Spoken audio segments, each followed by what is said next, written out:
2004 December 7-ാം തീയതി ഉച്ചകഴിഞ്ഞ് 2:30 ഈ അൾത്താരയിൽ ദൈവമാതാവ് പ്രത്യക്ഷയായിക്കൊണ്ട് പറഞ്ഞത് ദുരന്തം ഉണ്ടാകുവാൻ പോകുന്നു, പ്രാർത്ഥിക്കണമെന്നാണ്. ജീവിതത്തിൻ്റെ എല്ലാ ദുരന്ത മുഖങ്ങളെയും അതിജീവിക്കുവാൻ പരിശുദ്ധ അമ്മ തന്നെയാണ് നമുക്ക് പറഞ്ഞു തന്നത്. അവൻ പറയുന്നത് പോലെ ചെയ്തുകൊണ്ട് ജീവിതം പ്രാർത്ഥനയിലൂടെ ക്രമപ്പെടുത്തി രക്ഷാകരമായൊരു മാർഗം നിങ്ങൾ തിരഞ്ഞെടുക്കണമെന്ന്. അതുകൊണ്ട് തന്നെ ഈ മരിയൻ ഉടമ്പടി ധ്യാനത്തിലായിരിക്കുമ്പോൾ മരിയൻ ഉടമ്പടി നിബന്ധനകൾ കൂടുതൽ വിശ്വസ്തയോടെ ദൈവസ്നേഹത്തോടെ പാലിക്കുവാനുള്ള വലിയ കൃപയ്ക്ക് വേണ്ടി നമുക്ക് ഒരു നിമിഷം മൗനമായിട്ട് പ്രാർത്ഥിക്കാം. ഈ ധ്യാനം നയിക്കുവാൻ പോകുന്ന ബഹുമാനപ്പെട്ട VP ജോസഫ് അച്ഛനെ ദൈവപിതാവിൻ്റെ കരങ്ങളിൽ സമർപ്പിച്ച് പ്രാർത്ഥിക്കാം. വിവിധങ്ങളായ സമയങ്ങളിൽ ഈ ധ്യാനത്തിൽ പങ്കെടുത്ത് പ്രാർത്ഥിക്കുന്ന ഓരോ മക്കൾക്കും ഈ ഉടമ്പടി ധ്യാന വചനങ്ങൾ ശ്രവിക്കുമ്പോൾ വലിയ അഭിഷേകമുണ്ടാകുവാനും അവർ ഒരു പുതിയ സൃഷ്ടികളായി രൂപാന്തരപ്പെടുവാനുമുള്ള വലിയ കൃപയ്ക്ക് വേണ്ടി ഒരു നിമിഷം പ്രാർത്ഥിക്കാം.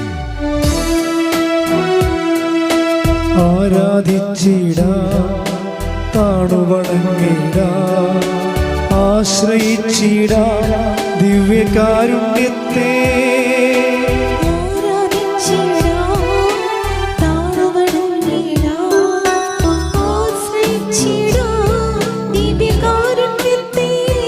ദിവ്യകാരുണ്യത്തിൻ മുൻപിൽ മാറാത്ത ദുഃഖങ്ങളില്ല, ദിവ്യകാരുണ്യത്തിൻ മുൻപിൽ തീരാത്ത ദുരിതങ്ങളില്ല, ദിവ്യകാരുണ്യത്തിൻ മുൻപിൽ ഉണങ്ങാത്ത മുറിവുകളില്ല, ദിവ്യകാരുണ്യത്തിൻ മുൻപിൽ തോരാത്ത കണ്ണുനീരില്ല.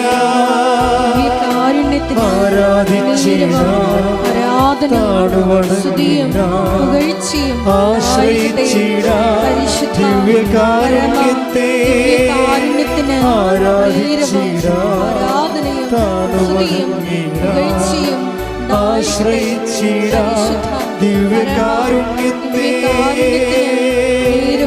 ആരാധനയും സ്തുതിയും പുകഴ്ചയും ഉണ്ടായിരിക്കട്ടെ.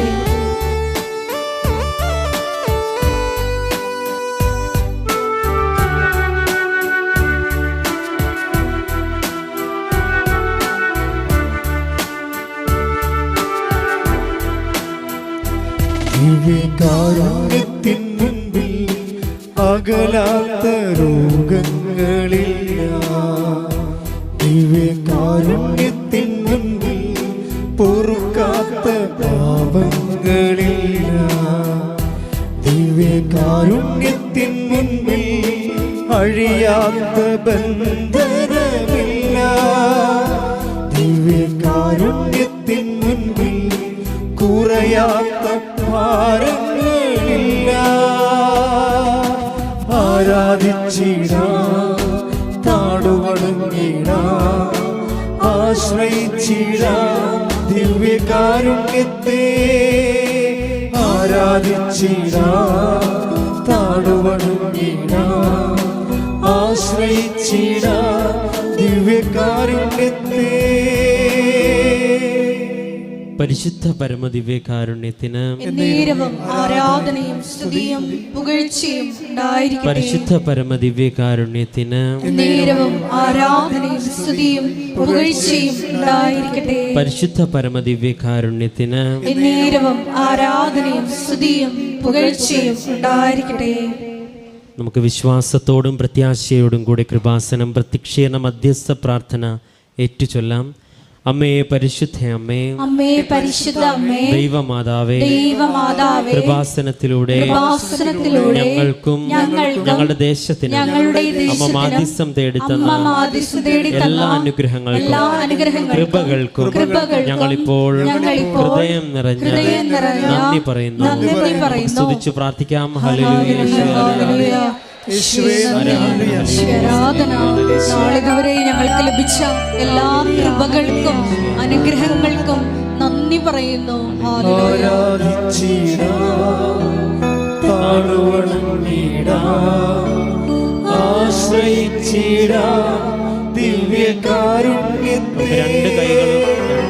ഉയർത്തി പാടാം. ആരാധിച്ചിടാം, താണുവണങ്ങിടാം, ആശ്രയിച്ചിടാം ദിവ്യകാരുണ്യത്തെ. പരിശുദ്ധ പരമദിവ്യകാരുണ്യത്തിന് നേരവും ആരാധനയും സ്തുതിയും പുകഴ്ചയും ഉണ്ടായിരിക്കട്ടെ. പരിശുദ്ധ പരമദിവ്യകാരുണ്യത്തിന് നേരവും ആരാധനയും സ്തുതിയും പുകഴ്ചയും ഉണ്ടായിരിക്കട്ടെ. പരിശുദ്ധ പരമദിവ്യകാരുണ്യത്തിന് നേരവും ആരാധനയും സ്തുതിയും പുകഴ്ചയും ഉണ്ടായിരിക്കട്ടെ. എൻ്റെ പ്രിയപ്പെട്ടവരെ, ഇന്നത്തെ ഉടമ്പടി ധ്യാനത്തിൻ്റെ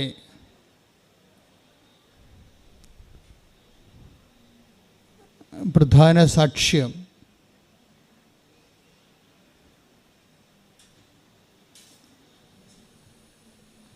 രേഖ കൈമാത്ര. ഒത്തിരി ഉടമ്പടി സൂത്രവാക്യങ്ങളും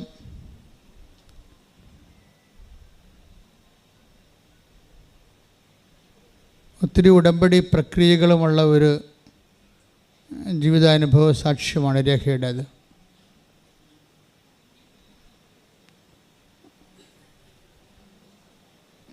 ഞാൻ ചില സമയത്ത് ഓർത്തു പോയിട്ടുണ്ടേ, ആരോടാണ് ദൈവം കൂടുതൽ കമ്മ്യൂണിക്കേറ്റ് ചെയ്യണതെന്ന്.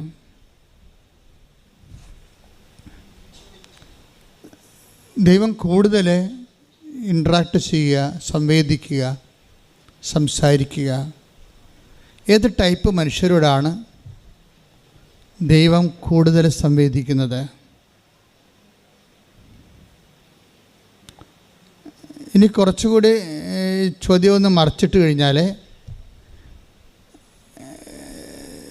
ദൈവം നമ്മളോട് സംവേദിക്കുന്ന സാധാരണ ജീവിത സാഹചര്യം എന്താണ്?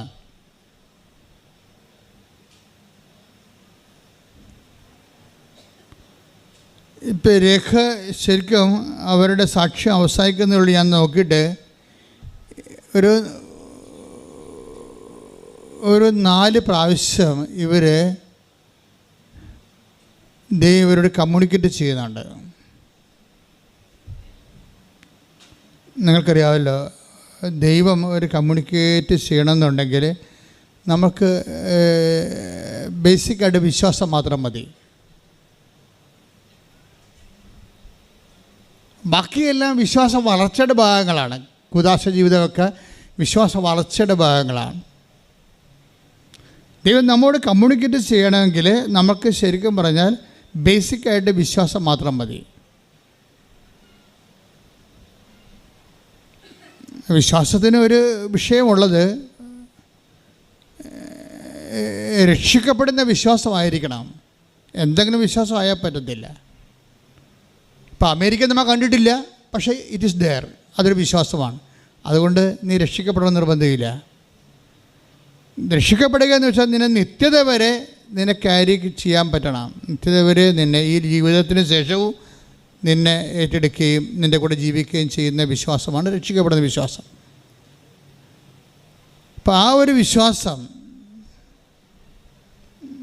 അത് നമുക്ക് ആദ്യം ഇങ്ങനെ ഒരു വിശ്വാസമായിട്ട് തന്നെ, വിശ്വാസ രൂപം തന്നെ, അതിൻ്റെ പ്രാഗ് രൂപം, വിശ്വാസത്തിൻ്റെ ഒരു പ്രാഗ് രൂപം ഒരു ധാരണയായിട്ടാണ് വരണത്. വളരെ വിശ്വാസത്തിന് മുമ്പൊരു രൂപമുണ്ട്, അതിൻ്റെ പ്രാഗ് രൂപം. അതൊരു ധാരണ എന്ന് വേണേൽ പറയാം. ധാരണ, ഈ ധാരണയാണ് അത് മച്ചുറാകുമ്പോഴാണ് വിചാരമാകണത്.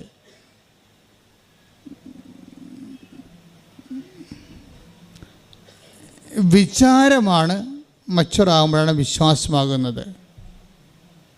വിശ്വാസം മച്ചുറാകുമ്പോഴാണ് വലിയ വിശ്വാസമാകുന്നത്. അപ്പോൾ തുടങ്ങണത് എങ്ങനെയാണ്? അപ്പോൾ നിങ്ങൾക്ക് ധാരണ ഉണ്ടായാൽ മതി. ഉടമ്പടി എടുക്കുമ്പോൾ കർത്താവ് എൻ്റെ ജീവിതത്തിലേക്ക് ഒരു പക്ഷേ പെട്ടെന്ന് ഇടപെടാൻ സാധ്യതയുണ്ട്. ധാരണയാണത്. അപ്പോൾ ധാരണ വരുമ്പോൾ തന്നെ ദൈവം നെക്സ്റ്റ് ഡോറിലായെന്നർത്ഥം. ഒരു ധാരണ കിട്ടിയാൽ മതി. ചില ആൾക്കാർ ധാരണയോടുള്ള റെസ്പോൺസ് ആൻഡ് റിയാക്ഷൻസ്, ചിലർ ധാരണ ഉണ്ടാകും, പക്ഷേ കോൾഡ് വെതറുള്ള ആൾക്കാരുണ്ടാകും, തണുത്ത വിശ്വാസത്തിൽ ശൈത്യ മേഖലയിൽ ജീവിക്കുന്ന ആൾക്കാരുണ്ടാകും. ഒരു കോൾഡ് വെതറുകാരാണ്. ധാരണ കിട്ടിയാൽ ഒരു കൊല്ലം കഴിഞ്ഞൊക്കെ ഇത് ആക്ടിവേറ്റ് ആകത്തുള്ളൂ. ചിലർ ഭയങ്കര സമ്മർ സീസണിൽ ജീവിക്കുന്ന ആൾക്കാരുണ്ടാകും. വിശ്വാസത്തിൽ ധാരണ കിട്ടി അടുത്ത ആഴ്ചത്തെ അവർ ഉടമ്പടി എടുക്കും. ചിലർ ധാരണ കിട്ടിയാൽ 1.5 കൊല്ലം കഴിഞ്ഞ് ഉടമ്പടി എടുക്കത്തുള്ളൂ. ഈ ധാരണ ആക്ടിവേറ്റ് ആകാൻ എടുക്കുന്ന സമയം തന്നെയായിരിക്കും ഉടമ്പടി ക്രാക്ക് ചെയ്യാൻ എടുക്കുന്ന സമയം. ഞാൻ പറഞ്ഞു വരണത്, ധാരണ പോലും ദൈവസ്വരമാണ്, വിചാരവും ദൈവസ്വരമാണ്.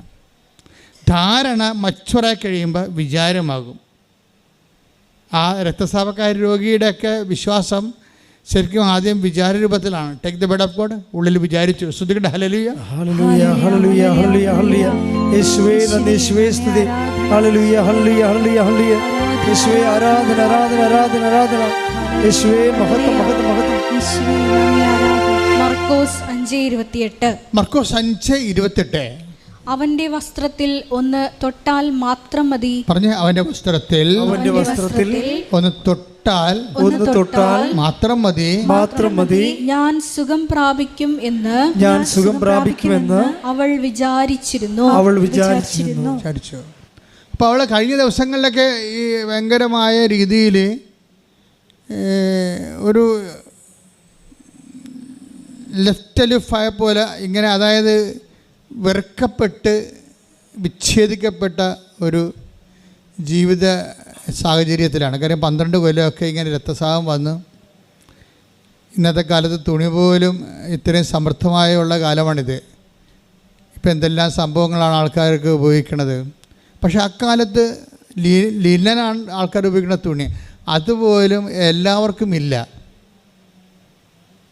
അപ്പം അങ്ങനെയുള്ള ആ കാലത്ത് തന്നെ ഒരു 12 കൊല്ലം രക്തസ്രാവം വന്നാൽ ആ വീട്ടിലെ സ്ത്രീയുടെ മാനസികാവസ്ഥ എന്തായിരിക്കും?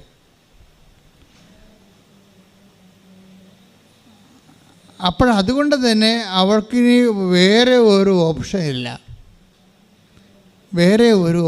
കാര്യം ഈ 12 കൊല്ലമായിട്ടും ഇപ്പം നിൻ്റെ ജീവിതത്തിൽ ഒത്തിരി ഏജ് ഓവറായിട്ടുള്ള ജീവിത പ്രശ്നങ്ങൾ,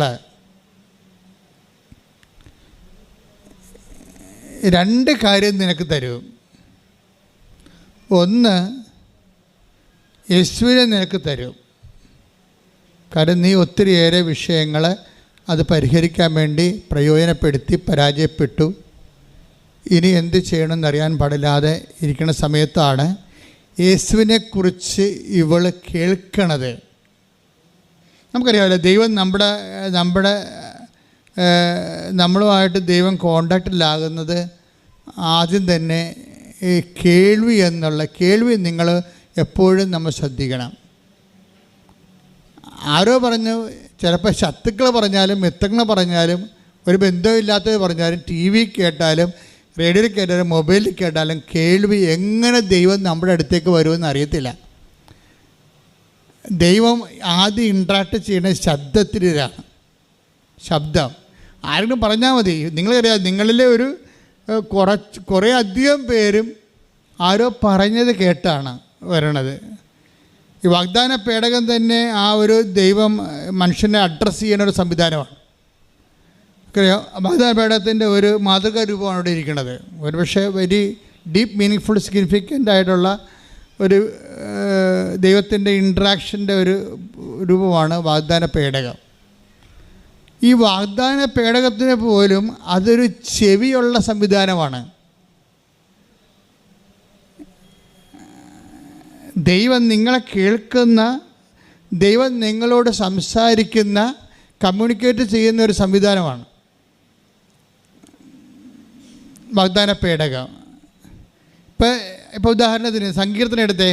സങ്കീർത്തനം, കെറൂബുകളുടെ മധ്യത്തിൽ വസിക്കുന്നവനെ നീ ചെവി ചായ്ച്ച് എന്നെ കേൾക്കണമെന്ന് സങ്കീർത്തകൻ പ്രാർത്ഥിക്കുന്നുണ്ട്. സങ്കീർത്തനം 80:1. ശ്രുതികട്ടെ, ഹല്ലേലൂയ ഹല്ലേലൂയ ഹല്ലേലൂയ ഹല്ലേലൂയ.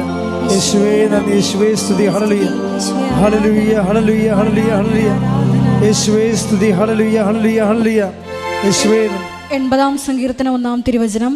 ഇസ്രായേലിന്റെ ഇടയനെ, ഇസ്രായേലിന്റെ ഇടയനെ, ആട്ടിൻകൂട്ടത്തെ പോലെ ജോസഫിനെ നയിക്കുന്നവനെ ചെവിക്കൊള്ളണമേ. കെരൂബുകളിന്മേൽ വസിക്കുന്നവനെ പ്രകാശിക്കണമേ. അപ്പൊ കെരൂബുകളുടെ മേൽ വസിക്കണമെന്ന് വെച്ച് കഴിഞ്ഞാൽ വാഗ്ദാന പേടകത്തിലെ ദൈവം എന്ന് എൻ്റെ അർത്ഥം. ദൈവം തൻ്റെ വാഗ്ദാനങ്ങളെല്ലാം നിറവേറ്റാൻ ഒരു പേടകത്തിൻ്റെ സംവിധാനം ഉണ്ടാക്കി അതിൻ്റെ മുകളിൽ 2 കെരൂബുകളെ പ്രതിഷ്ഠിച്ച് അതിൻ്റെ ഇടയ്ക്കുള്ള സ്ഥലത്തിൻ്റെ പേരാണ് കൃപാസനം. എന്നിട്ട് കൃപാസനമാണ് ദൈവത്തിൻ്റെ സാന്നിധ്യമാണ് അവിടെ. അത് നമ്മുടെ കൃപാസനത്തിൻ്റെ മുഖവാരം കണ്ടിട്ടില്ലേ? നിങ്ങൾ ഉടമ്പടി പത്രിക സമർപ്പിക്കുന്ന പേടകം കണ്ടിട്ടില്ലേ? എല്ലാം പഴയ നിയമത്തിലെ ഒരു ദൈവത്തിൻ്റെ ചെവിയുടെ സംവിധാനമാണിത്. ചെവിയും വായുവാണ് ശരിക്കും പറഞ്ഞാൽ. നിങ്ങളോട് സംസാരിക്കുകയും ചെയ്യും, നിങ്ങൾ പറയുന്നത് കേൾക്കുകയും ചെയ്യും. നിങ്ങളോട് സംസാരിക്കുകയും ചെയ്യും ദൈവമായിട്ട് നമ്മളൊരു സാന്നിധ്യത്തിൻ്റെ ഒരു അനുഭവ മേഖലയിൽ വന്നു കഴിഞ്ഞാൽ ദൈവത്തെ നിങ്ങൾക്ക് കേൾക്കാൻ പറ്റും. ദൈവം നിങ്ങളോട് സംസാരിക്കും. ഇപ്പം തന്നെ ദൈവം സംസാരിക്കണത് നിങ്ങൾ പുറപ്പാട് 25-21 എടുത്തേ. പുറപ്പാട് 25-21. കൃപാസനം പേടകത്തിന് മുകളിൽ സ്ഥാപിക്കണം. ഞാൻ നിനക്ക് തരാൻ പോകുന്ന ഉടമ്പടി പത്രിക പേടകത്തിന് ഉള്ളിൽ നിക്ഷേപിക്കണം. അവിടെ വെച്ച് ഞാൻ നിന്നെ കാണും. കൃപാസനത്തിന് മുകളിൽ നിന്ന് സാക്ഷ്യപേടകത്തിന് മീതെയുള്ള കെരൂബുകളുടെ നടുവിൽ നിന്ന് ഞാൻ നിന്നോട് സംസാരിക്കും. അപ്പോൾ അത് കൃപാസനത്തിൻ്റെ മുഖവാരത്ത് കണ്ടില്ലേ? ആ കെരൂബുകളുടെ നടുക്ക് കർത്താവ് നിൽക്കണം കണ്ടില്ലേ? അതായത് നിങ്ങൾ തന്നെയും നാളെ ഒരു കൃപാസനമായി മാറും. ഈ സ്പിരിച്വാലിറ്റി ഡെവലപ്പ് ചെയ്ത് വരണത് ഒരു മനുഷ്യൻ അവൻ പറയണത് പോലെ ചെയ്ത് കഴിയുമ്പോൾ വാഗ്ദാനം പ്രാപിക്കും. വാഗ്ദാനം പ്രാപിക്കുമ്പോൾ തന്നെ അതിൻ്റെ അകത്തുള്ള വാഗ്ദാനമാണ്, നിങ്ങൾ എൻ്റെ കൽപ്പന പാലിച്ചാൽ ഞാൻ നിങ്ങളിൽ വന്ന് വാസം ഉറപ്പിക്കും. മനസ്സിലായില്ലേ? 15:7 എടുത്ത്. നിങ്ങൾ എന്നിൽ വസിക്കുകയും എൻ്റെ വാക്കുകൾ നിങ്ങളിൽ നിലനിൽക്കുകയും ചെയ്യുന്നെങ്കിൽ ഇഷ്ടമുള്ളത് ചോദിച്ചു കൊള്ളുക, നിങ്ങൾക്ക് ലഭിക്കും. അതായത് നമ്മൾ ദൈവത്തിൻ്റെ വചനം നമ്മൾ നിലനിൽക്കണം. അല്ലാതെ ഉടമ്പടി ഒന്ന് പുതുക്കി എന്നിട്ട് പിന്നെ നിങ്ങൾ പഴയതുപോലെ ഉഴപ്പി അങ്ങനെ പറഞ്ഞാൽ കമ്മ്യൂണിക്കേഷൻ ബ്രേക്കാവും. ഉടമ്പടി പുതുക്കണൊക്കെ പ്രധാനപ്പെട്ട വിഷയമാണ് ശരിക്കും. കാര്യം കമ്മ്യൂണിക്കേഷനാണ് ഇതിൻ്റെ ഉദ്ദേശം. പുതുക്കുന്ന അനുസരിച്ച് കൗൺസിലേഴ്സ് ഉൾപ്പെടെയുള്ള ശ്രദ്ധിക്കുന്നത് നിങ്ങളുടെ കമ്മ്യൂണിക്കേഷൻ ഫ്ലോ ആണ് ശരിക്കും നല്ല ഫ്ലോ, മുമ്പത്തേക്കാളും നിങ്ങൾ ഫ്ലറിഷ് ആകുന്നുണ്ടോ? അതാണ് ഉടമ്പടിയിലുണ്ടായ വിഷയം. ഉടമ്പടി പുതുക്കുന്ന അനുസരിച്ച് അതിന് ആനുപാതികമായിട്ട് കമ്മ്യൂണിക്കേഷൻ സ്ട്രോങ് ആയി വരണം. ദൈവം നിങ്ങളോട് ഇൻട്രാക്ട് ചെയ്യണം. ഇപ്പോൾ തന്നെ ഇവളുടെ വിഷയം എന്താണ്? അതായത് രേഖയുടെ ലൈഫിൽ കമ്മ്യൂണിക്കേഷൻ വരുന്നത് എപ്പോഴാണ്? ഇപ്പോൾ രേഖ നമുക്കറിയാം ഒരു നോൺ ക്രിസ്ത്യനാണ്, പക്ഷേ കമ്മ്യൂണിക്കേഷന് കുഴപ്പങ്ങളൊന്നുമില്ല. എന്താ കാര്യം? ധാരണയുണ്ട്. ധാരണ മച്ചുറായിട്ടുള്ള ഒരു വിചാരമുണ്ട്, വിചാരം മച്ചുറായിട്ടുള്ള വിശ്വാസമുണ്ട്. പക്ഷേ ഇതൊന്നും വിശ്വാസം ഉണ്ടായാലും വിശ്വാസത്തെ സ്ഥിരീകരിക്കുന്നതിന് എന്ത് വേണം? പ്രവർത്തികൾ വേണം. ഉടമ്പടി കുറേ ഹോംവർക്കുകൾ തരണില്ലേ നിങ്ങൾക്ക്? പത്രം കൊടുക്കുക, രോഗികളെ കാണുക, അതെല്ലാം അതിൻ്റെയൊക്കെ ഉദ്ദേശം എന്ന് പറയുന്നത് നിങ്ങളുടെ വിശ്വാസം ഒരു കേവല വിശ്വാസം ഉണ്ടായാൽ വിശ്വാസം അടയാളം കാണിക്കത്തില്ല. കേവല വിശ്വാസത്തിൻ്റെ കുഴപ്പം അതാണ്. എല്ലാവർക്കും കത്തോലിക്കർക്കും അല്ലാത്തവർക്കും എല്ലാം കേവല വിശ്വാസമുണ്ട്, പക്ഷേ അടയാളങ്ങളില്ല. അടയാളത്തിൽ ദരിദ്രന്മാരാണ്. ദൈവം സംസാരിക്കുകയോ ഇൻട്രാക്ട് ചെയ്യുകയോ ഇടപെടുകയോ ചെയ്യുന്നില്ല. അപ്പോൾ അങ്ങനെ വരുമ്പോൾ ഉണ്ടാകുന്ന ഈ ഇനാക്റ്റീവ് ഫെയ്ത്ത് ഉണ്ടാകും. ഈ വിശ്വാസത്തെ ആക്ടിവേറ്റ് ചെയ്യിക്കാൻ വേണ്ടിയാണ് നമ്മൾ പ്രവർത്തികൾ നിങ്ങൾക്ക് തരണത്. അതുകൊണ്ടാണ് യാക്കോബൊക്കെ പറയുന്നത് 2:19 എന്താണ് പറയണത്? പ്രവൃത്തികൾ കൂടാതെയുള്ള വിശ്വാസം നിർജ്ജീവം. ശ്രദ്ധിക്കട്ടെ. ഹല്ലേലൂയ ഹല്ലേലൂയ ഹല്ലേലൂയ ഹല്ലേലൂയ. യേശുവേ നന്ദി. ഹല്ലേലൂയ ഹല്ലേലൂയ ഹല്ലേലൂയ ഹല്ലേലൂയ ഹല്ലേലൂയ ഹല്ലേലൂയ ഹല്ലേലൂയ. യേശുവേ സ്തുതി. ഹല്ലേലൂയ. യാക്കോബ് 2:17. യാക്കോബ് 2:17. പ്രവൃത്തികൾ കൂടാതെയുള്ള വിശ്വാസം. പ്രവൃത്തികൾ കൂടാതെയുള്ള വിശ്വാസം അതിൽ തന്നെ നിർജീവമാണ്. അപ്പം വിശ്വാസം ഉണ്ടാകാം. നോക്കിയേ, ആദ്യം എന്താ പറയണത്? ആദ്യം പറഞ്ഞാൽ എങ്ങനെയാണ്? ആദ്യം ധാരണ, പിന്നെ എന്താണ്? വിചാരം, പിന്നെ വിശ്വാസം. വിശ്വാസം ഉണ്ടായാലും അത് സജീവവും നിർജീവവുമായിട്ട് മാറും. വീട്ടിലെ വിശ്വാസത്തെ സജീവമാക്കി നിർത്താൻ വേണ്ടി എന്ത് വേണം? പ്രവൃത്തികൾ വേണം. പ്രവൃത്തികൾ എപ്പോഴും ചൊല്ലണതുണ്ട്, ചെയ്യണതുണ്ട്. ചൊല്ലാൻ പറ്റും, ചെയ്യാൻ പറ്റും. എൻ്റെ പറഞ്ഞത് ഇപ്പോൾ യേശു കർത്താവാണെന്ന് അത്തരം കൊണ്ട് ഏറ്റു പറയുന്നതാണ് ചൊല്ലണ പ്രവൃത്തികൾ. പിന്നെ എന്താണ്? ദൈവം അവനെ മരിച്ചുവെന്ന് ഉയർപ്പിച്ചു എന്ന് ഹൃദയത്തിൽ വിശ്വസിക്കുന്നതാണ് കാര്യം. ആ വിശ്വാസം ഉയർപ്പിൻ്റെ, യേശുക്രിസ്തുവിൻ്റെ ഉയർപ്പിൽ നിങ്ങൾ വിശ്വസിക്കുന്നുണ്ടോ എന്ന് വിചാരിച്ചു കഴിഞ്ഞാൽ, വിശ്വസിക്കുന്നുണ്ട് വിശ്വാസ പ്രമാണം ചെയ്ത അവസാനം വർക്കൗട്ട് ചെയ്യത്തില്ല. യേശുക്രിസ്തുവിൻ്റെ ഉയർപ്പിന് ഇവൾക്ക് നിങ്ങളാണല്ലോ സാക്ഷികൾ. ശ്രദ്ധിക്കട്ടെ. ഹല്ലേലൂയ ഹല്ലേലൂയ ഹല്ലേലൂയ ഹല്ലേലൂയ ഹല്ലേലൂയ. യേശുവേ നന്ദി. യേശുവേ സ്തുതി. ഹല്ലേലൂയ ഹല്ലേലൂയ ഹല്ലേലൂയ ഹല്ലേലൂയ ഹല്ലേലൂയ. ലൂക്ക 24:48. ലൂക്ക 24:48. നിങ്ങൾ ഇവയ്ക്ക് സാക്ഷികളാണ്. നിങ്ങൾ ഇവയ്ക്ക് സാക്ഷികളാണ്. എന്തിനാണ് സാക്ഷികൾ? 27 എടുത്ത്. ലൂക്ക 24:47. പാപമോചനത്തിലുള്ള അനുതാപം അവന്റെ നാമത്തിൽ ജെറുസലേമിൽ ആരംഭിച്ച് എല്ലാ ജനതകളോടും പ്രഘോഷിക്കപ്പെടേണ്ടിയിരിക്കുന്നു. കർത്താവിന്റെ ഉയർപ്പിന് ശേഷം നടന്ന പാരഷൻസിലാണ് ഈശോ പാപമോചനത്തിനുള്ള അധികാരം നൽകുന്നത്. കാര്യം, ഒരു വ്യക്തിയിൽ ദൈവം പ്രവർത്തിക്കണമെന്നുണ്ടെങ്കിൽ ഇപ്പോൾ ഒരു വിമാനം ഇറങ്ങണം. ചുമ്മാ വല്ലയിടത്തും വിമാനം ഇറങ്ങുക? അവിടെ എല്ലാ കുന്നും മലയൊക്കെ നിവർത്തി അല്ലേ, വിമാനം ഇറങ്ങാൻ വേണ്ടി മാത്രം കോൺക്രീറ്റ് അടിച്ച് അതെല്ലാം ടെസ്റ്റ് ചെയ്തതിന് ശേഷമാണ് വിമാനം അവിടെ ലാൻഡ് ചെയ്യണത്. അപ്പം അതുപോലെ തന്നെയാണ് തുറമുഖങ്ങൾ. ദൈവം നമ്മളിലേക്ക് വരണമെങ്കിൽ നമ്മുടെ കല്ലും മുള്ളും പാപാവസ്ഥകളും നിലപാടുകളും, ഇപ്പം തന്നെ അഖില എന്നും പറഞ്ഞൊരു മോള് സാക്ഷ്യം പറഞ്ഞു.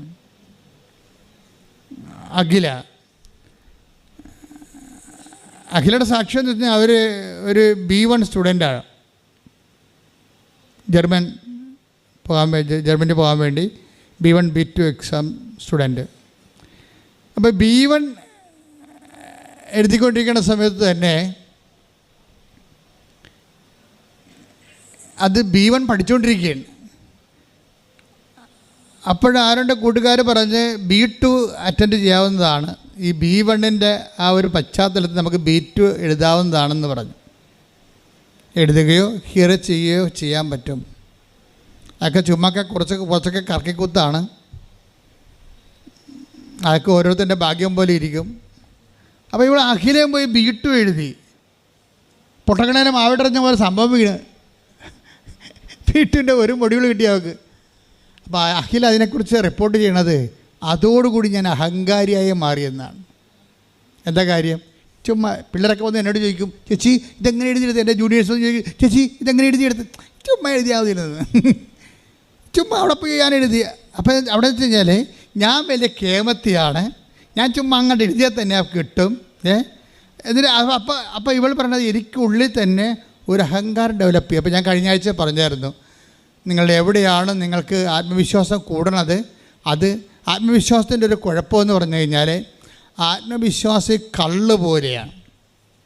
കള്ള് ഇരുന്ന് മൂത്താൽ അതെന്തായും ചാരായമാകും, ചാരായം മൂത്ത വിനാഗിരിയായിട്ട് മാറും.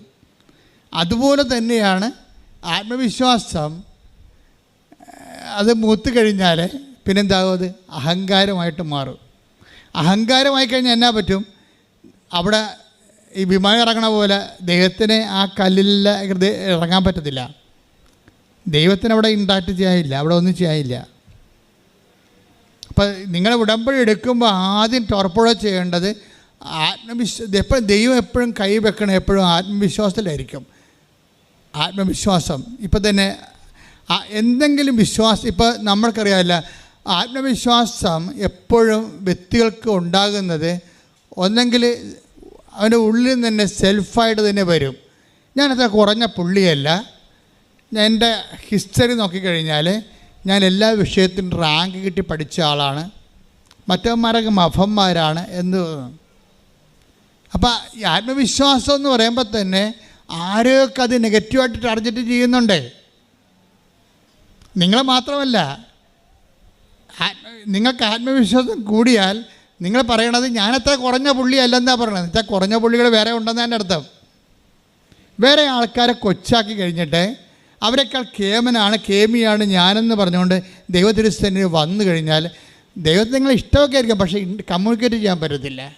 കമ്മ്യൂണിക്കേഷൻ ഇപ്പോൾ എന്താ പറഞ്ഞത്, ഞാൻ കൃപാസനത്തിൽ നിന്നുകൊണ്ട് ഇപ്പം അല്ലേ 15, 25, 10 നമ്മൾ എന്താ വായിച്ച പുറപ്പാട് 25:22 അവിടെ വെച്ച് ഞാൻ നിന്നെ കാണും, കൃപാസനത്തിന് മുകളിൽ നിന്ന് സാക്ഷ്യപേടകത്തിന് മീതെയുള്ള കെരൂബുകളുടെ നടുവിൽ നിന്ന് ഞാൻ നിന്നോട് സംസാരിക്കും. ഇപ്പോൾ 2 ഫാക്കൽറ്റി അവിടെ വർക്ക് ചെയ്യുന്നുണ്ട്.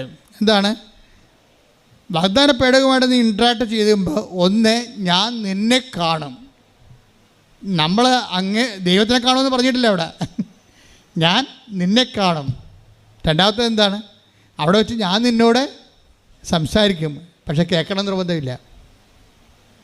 ഇവിടെയാണ് പ്രോബ്ലം. ഈ കമ്മ്യൂണിക്കേഷൻ ഗ്യാപ്പ് ഭയങ്കരമാണ് ആൾക്കാർക്ക്. അതായത് ദൈവത്തിൻ്റെ രക്ഷാകര സംവിധാനത്തിൻ്റെ പേരാണ് ark of the covenant. Ark of the കവനൻറ്റിൻ്റെ വരുന്നുള്ള ഇത് ഭയങ്കര സെൻസിറ്റീവാണ്. ഒന്ന്, നമ്മളെ ഇത് കാണുന്നു. അവിടെ ദൈവം നമ്മളെ ആ ഒരു ആർക്ക് ഓഫ് കവനൻറ്റിൻ്റെ നമ്മുടെ ലൈഫ് ആർക്ക് ഓഫ് ദി കവനൻറ്റിന് സംവിധാനത്തിലേക്ക് വന്നു കഴിഞ്ഞാൽ ദൈവം നമ്മളെ കാണുന്നതാണ് ഫസ്റ്റ് സ്റ്റെപ്പ്. പക്ഷെ നമുക്ക് ദൈവത്തെ കാണണമെന്ന് നിർബന്ധമില്ല. അത് വിഷയമാണ്. അതുകൊണ്ടാണ് അന്ധകാരത്തിലുള്ള ജനത ഒരു പ്രകാശം കണ്ടു എന്നൊക്കെ പറയത്തില്ലേ. മത്തായി 4:16. അതെ, അന്ധകാരത്തിൽ സ്ഥിതി ചെയ്തിരുന്ന ജനങ്ങൾ പറഞ്ഞ അന്ധകാരത്തിൽ സ്ഥിതി ചെയ്തിരുന്ന ജനങ്ങൾ വലിയ പ്രകാശം കണ്ടു. മരണത്തിൽ ഇതാണ് എൻ്റെ പ്രോസസ്സ്. അതായത് നമ്മൾ ദൈവത്തെ കാണുന്ന പ്രോസസ്സിലേക്ക് വരണം. ഇപ്പം കാഴ്ച എന്ന ദൈവത്തെ അനുഭവങ്ങളിലൂടെ ദൈവത്തെ കാഴ്ച എന്ന ഒരു പ്രക്രിയ ദൈവത്തിൻ്റെ ഭാഗത്തുനിന്ന് ഓട്ടോമാറ്റിക്കായിട്ട് വരും. പക്ഷെ നമ്മളുടെ കാഴ്ച നമ്മൾ ക്രിയേറ്റ് ചെയ്തെടുക്കേണ്ടതാണ്. എങ്ങനെയാണ്? വിശ്വാസം വർദ്ധിച്ചിട്ട്, വിശ്വാസം അതാദ്യം ധാരണയുണ്ടായി, പിന്നെ വിചാരമുണ്ടായി, പിന്നെ വിശ്വാസമുണ്ടായി. ആ വിശ്വാസം തന്നെ ആക്റ്റീവ് ഫെയ്ത്ത് ഉണ്ട്, സജീവ വിശ്വാസമുണ്ട്. പിന്നെ എന്താണ്? പ്രവൃത്തിയില്ലാത്ത വിശ്വാസം. യാക്കോബ് 2:17 അനുസരിച്ചുകൊണ്ട് നിർജീവമാണ്. ഈ നിർജീവ വിശ്വാസത്തിൻ്റെ മേഖലയുള്ള ആൾക്കാരുണ്ടാകും. പക്ഷേ പ്രവൃത്തികൾ വരുമ്പോൾ എന്തു ചെയ്യും? അത് സജീവ വിശ്വാസത്തിലേക്ക് വരും. ഇപ്പോൾ പ്രവൃത്തികൾ ഇപ്പോൾ അഖിലയ്ക്ക് സംഭവിച്ചതിൻ്റെ വിഷയം വെച്ചാൽ, അഖില B2 എക്സാം കഴിഞ്ഞപ്പോൾ, B2 എക്സാമിൻ്റെ ഒരു മൊഡ്യൂൾ പാസ്സായി കഴിഞ്ഞപ്പോൾ ഈസിയാണെന്ന് വിചാരിച്ചു. പക്ഷെ ബാക്കി ഉള്ളത് എഴുതാൻ തുടങ്ങിയപ്പോൾ 3 പ്രാവശ്യം അവർക്ക് എഴുതാൻ പറ്റിയില്ല. 3 പ്രാവശ്യം അവൾ തോറ്റുപോയി. അപ്പോൾ അവളുടെ കൂടെ എഴുതിയിരുന്ന കൂട്ടുകാരത്തി അഖില നല്ല ബ്രില്യൻ്റാണ്, റാങ്ക് ഹോൾഡർ ആയിട്ടാണ്, വളരെ പ്രോംപ്റ്റിംഗ് ആയിട്ടുള്ള സ്റ്റുഡൻ്റായിട്ട് വളർന്നു വന്നതാണ്, നല്ല ആത്മവിശ്വാസമുള്ള ആളാണ്. പക്ഷേ B2 ആദ്യം ജയിച്ചങ്ങനെ പിന്നീട് കംപ്ലീറ്റ് എഴുതിയെടുത്തപ്പോൾ 3 പ്രാവശ്യം തോറ്റുപോയി. 3 പ്രാവശ്യം തോറ്റപ്പോൾ അവളൊരു കാഴ്ച കണ്ടെന്നാണ് പറയണത്. അവളുടെ കൂടെ എഴുതിയിരുന്ന അവളോളം കലിബറില്ലാത്ത ഒരു മോള് എല്ലാ മൊഡ്യൂൾസിലും ജയിച്ച്. അപ്പോഴവൾ ജയിച്ചു കഴിഞ്ഞപ്പോൾ അഖില തോറ്റു വല്ലാതെ അങ്ങനെ വിഷമിച്ച് നിൽക്കുന്ന സമയത്ത് ഈ ജയിച്ച കൂട്ടുകാരത്ത് നോക്കിയപ്പോൾ അവൾ കൃപാസനം മാതാവിൻ്റെ കാശ് എടുത്തുകൊണ്ട് കെട്ടിപ്പിടിച്ചുകൊണ്ട് കണ്ണീരോടെ നന്ദി പറഞ്ഞുകൊണ്ടിരിക്കുന്ന കാഴ്ച അവൾ കണ്ട്. അപ്പോൾ അഖില അവളോട് ചോദിച്ചു, നീ എന്താണ് ഈ ചെയ്യണത്? അപ്പോൾ അവൾ പറഞ്ഞു, എന്നെ ജയിപ്പിച്ചത് കൃപാസനം മാതാവാണ്. ഹല്ലേലൂയ. അപ്പോൾ അവൾക്ക് അഹങ്കാരവും ആത്മവിശ്വാസവും ഇല്ല. ഇവൾക്ക് അഹങ്കാരമുണ്ട്, ആത്മവിശ്വാസമുണ്ട്. അവൾക്ക് അമ്മയിലാണ് വിശ്വാസം. അമ്മയോടുള്ളതുപോലെ തുറന്നു പറയും, ഞാൻ ഗതികെട്ട ആളാണ്, എനിക്കൊന്നും മനസ്സിലാക്കാനുള്ള കഴിവില്ല, നീയാണ് എൻ്റെ കൂടെ വരേണ്ടത്, നീയാണ് എൻ്റെ പേപ്പർ നോക്കേണ്ടത്, നീയാണ് എന്നോട് സംസാരിക്കേണ്ടത്. കമ്മ്യൂണിക്കേഷൻ, അതാണ് കമ്മ്യൂണിക്കേഷൻ എന്ന് പറയുന്നത്.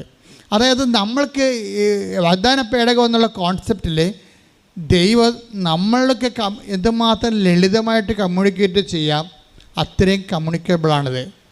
കമ്മ്യൂണിക്കേഷൻ നിസ്സാര കാര്യമല്ല. ഞങ്ങൾ തരുന്ന ഷെഡ്യൂൾ പ്രെയർ മാത്രമല്ല, നിങ്ങൾക്ക് പേഴ്സണലായിട്ട് കമ്മ്യൂണിക്കേഷൻ ഉണ്ടാകണം.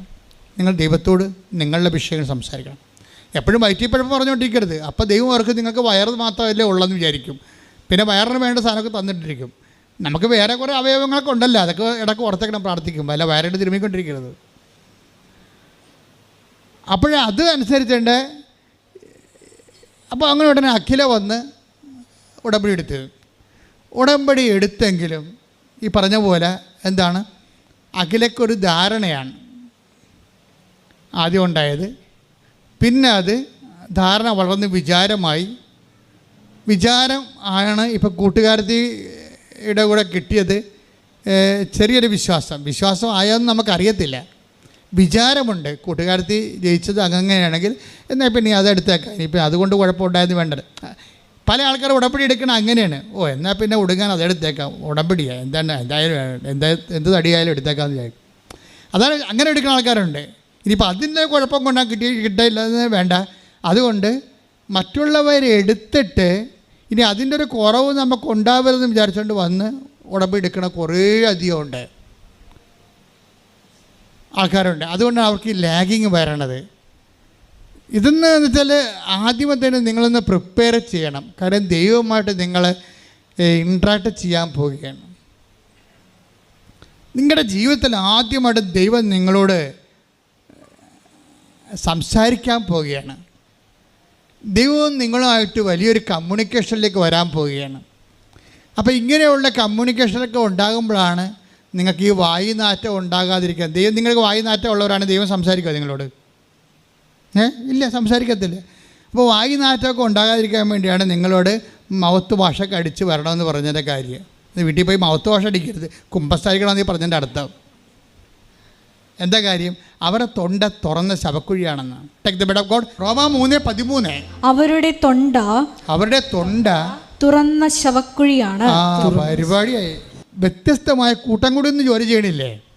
കൂട്ടം കൂടി നിന്ന് ജോലി ചെയ്യുന്നവരുടെ ആൾക്കാരുടെ വർത്തമാനങ്ങളിലെല്ലാം പലപ്പോഴും അവർക്ക് ജോലിക്ക് ബോറടിക്കുമ്പോൾ അവർ ഉള്ളിൽ തെറി അങ്ങോട്ടും ഇങ്ങോട്ടും തെറി പറഞ്ഞുകൊണ്ടാണ് അതിൻ്റെ ആ തെറിയെ അഭിമുഖീകരിക്കുന്നത്. ചില ആൾക്കാർ കൊന്ത ചൊല്ലിക്കൊണ്ട് ചെയ്യും.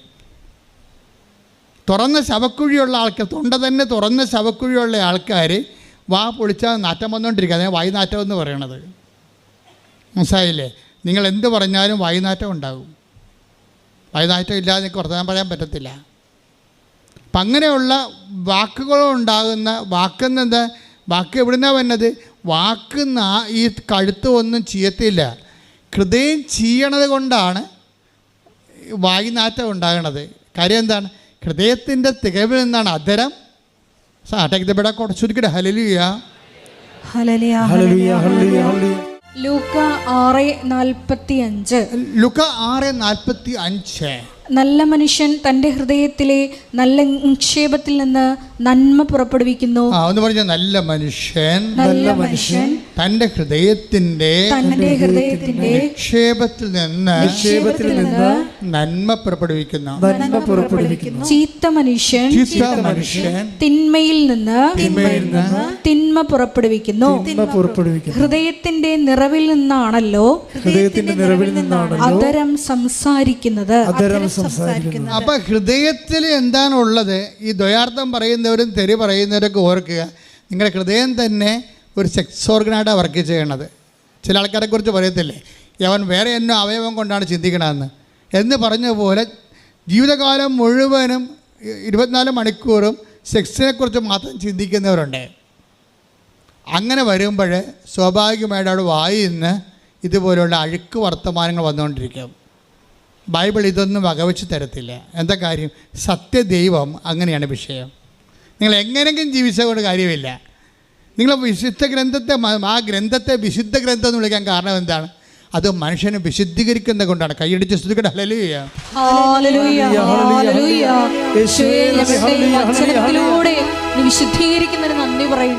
ഇതിൻ്റെ അകത്തെല്ലാം ഒരു കമ്മ്യൂണിക്കേഷൻ്റെ ഒരു സംവാദം, അതുപോലെ തന്നെ ഒരു സംഭാഷണം, അതെല്ലാം ഉടമ്പടിയിൽ കൂടുതലുള്ളതാണ്. ഉടമ്പടി എടുക്കാത്തവരെക്കാൾ നിങ്ങൾക്ക് ദൈവത്തോട് കൂടുതൽ സംവേദിക്കാൻ പറ്റും. അതിനുവേണ്ടിയാണ് ഞങ്ങൾ ആദ്യമേ തന്നെ കാത്തലിക്സ് ആയാലും ക്രിസ്ത്യൻസ് ആയാലും നിങ്ങൾക്ക് സഭയിലുള്ള വിശുദ്ധ കൂദാശ സംവിധാനങ്ങൾ ഉടനെ പ്രയോജനപ്പെടുത്തണമെന്ന് പറയും. അക്രൈസ്തവരാണെങ്കിൽ ഞാൻ നിങ്ങളോട് പറയും, നിങ്ങൾ ഇനി മുതൽ ഒരു സ്റ്റോപ്പ് പേയ്മെൻറ്റ് നടത്തണം. എന്താണ്? തിന്മയുടെയും അഴുക്കിൻ്റെയും അതുപോലെ തന്നെ അഴുക്ക് കെട്ട ആൾക്കാരുടെ ബന്ധങ്ങളൊക്കെ ഇല്ലേ, അതെല്ലാം നിങ്ങൾ സ്റ്റോപ്പ് പേയ്മെൻറ്റ് നടത്തണം. എന്താ കാര്യം? നിങ്ങൾ ദൈവവുമായിട്ട് കമ്മ്യൂണിക്കേഷനിൽ വരികയാണ്, കമ്മ്യൂണിക്കേഷനിലേക്ക് വരിക. അപ്പോൾ കമ്മ്യൂണിക്കേഷൻ നിങ്ങളായിട്ട് അടച്ച് കളയരുത്. കമ്മ്യൂണിക്കേഷനിൽ വന്നുള്ള ഗുണം എന്ന് വെച്ചാൽ നിങ്ങളോട് സംസാരിക്കാൻ പറ്റുന്ന. ഇപ്പം തന്നെ അവളുടെ പേരെന്നാ, രേഖയുടെ പ്രശ്നം എന്താ? രേഖ എന്ത് ചെയ്യണമെന്ന് ദൈവം കമ്മ്യൂണിക്കേറ്റ് ചെയ്യുന്നുണ്ട്. രേഖയുടെ പ്രശ്നം എന്താ? രേഖ തീയിലൂടെ ഇങ്ങനെ ജീവിതത്തെ വറച്ചട്ടിയിലൂടെ വളർന്നു വന്നിട്ടുള്ള ആളാണ്. വറച്ചട്ടി എന്ന രീതിയിലേക്കെന്ന് പറഞ്ഞ പോലെ അങ്ങനെ വളർന്നു വന്ന ആളാണ്. ആദ്യമേ തന്നെ അപ്പൻ ഉപേക്ഷിച്ചു പോയായിരുന്നു കുഞ്ഞുനാളിൽ തന്നെ. പിന്നെ അമ്മയാണ് നിങ്ങളെ വളർത്തിക്കൊണ്ട് വരേണ്ടത്.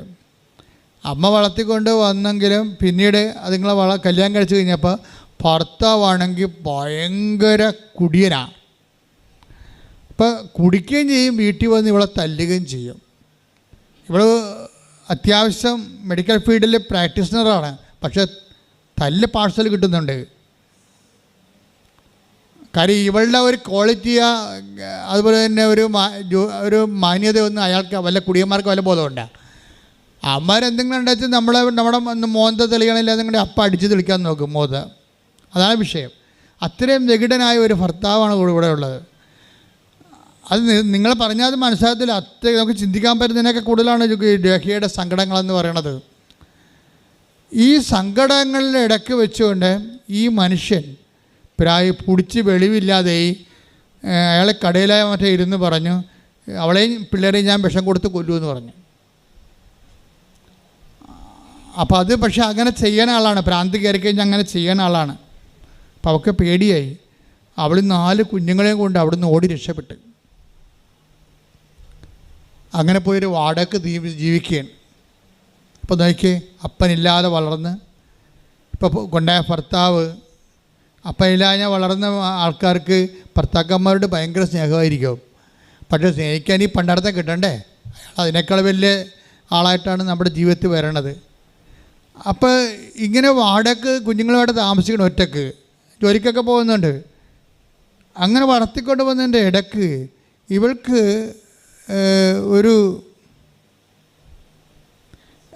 നമ്മളെത്ര നരകിച്ച് ജീവിച്ചാലും ഈ അഹങ്കാരം നമുക്ക് മാറത്തില്ല. അതൊരു പ്രശ്നമാണ്. ഒരാളിന് ഇപ്പം നമ്മൾക്ക് പണമില്ല, നമ്മൾ പാവപ്പെട്ടവരായിട്ടൊക്കെ ജീവിക്കണം വിചാരിച്ചുകൊണ്ട് ദൈവം നിങ്ങളെ സഹായിക്കണം നിർബന്ധമില്ല. മനസ്സിലായില്ലേ? കാര്യം ദൈവം സഹായിക്കണ പാവപ്പെട്ടവരോ പണക്കാർ നിങ്ങളുടെ കയ്യിലുള്ള അക്കൗണ്ട് നോക്കിയല്ലേ സഹായിക്കണത്. നിങ്ങളുടെ ഹൃദയത്തിൻ്റെ അവസ്ഥ നോക്കിയാണ് സഹായിക്കണത്.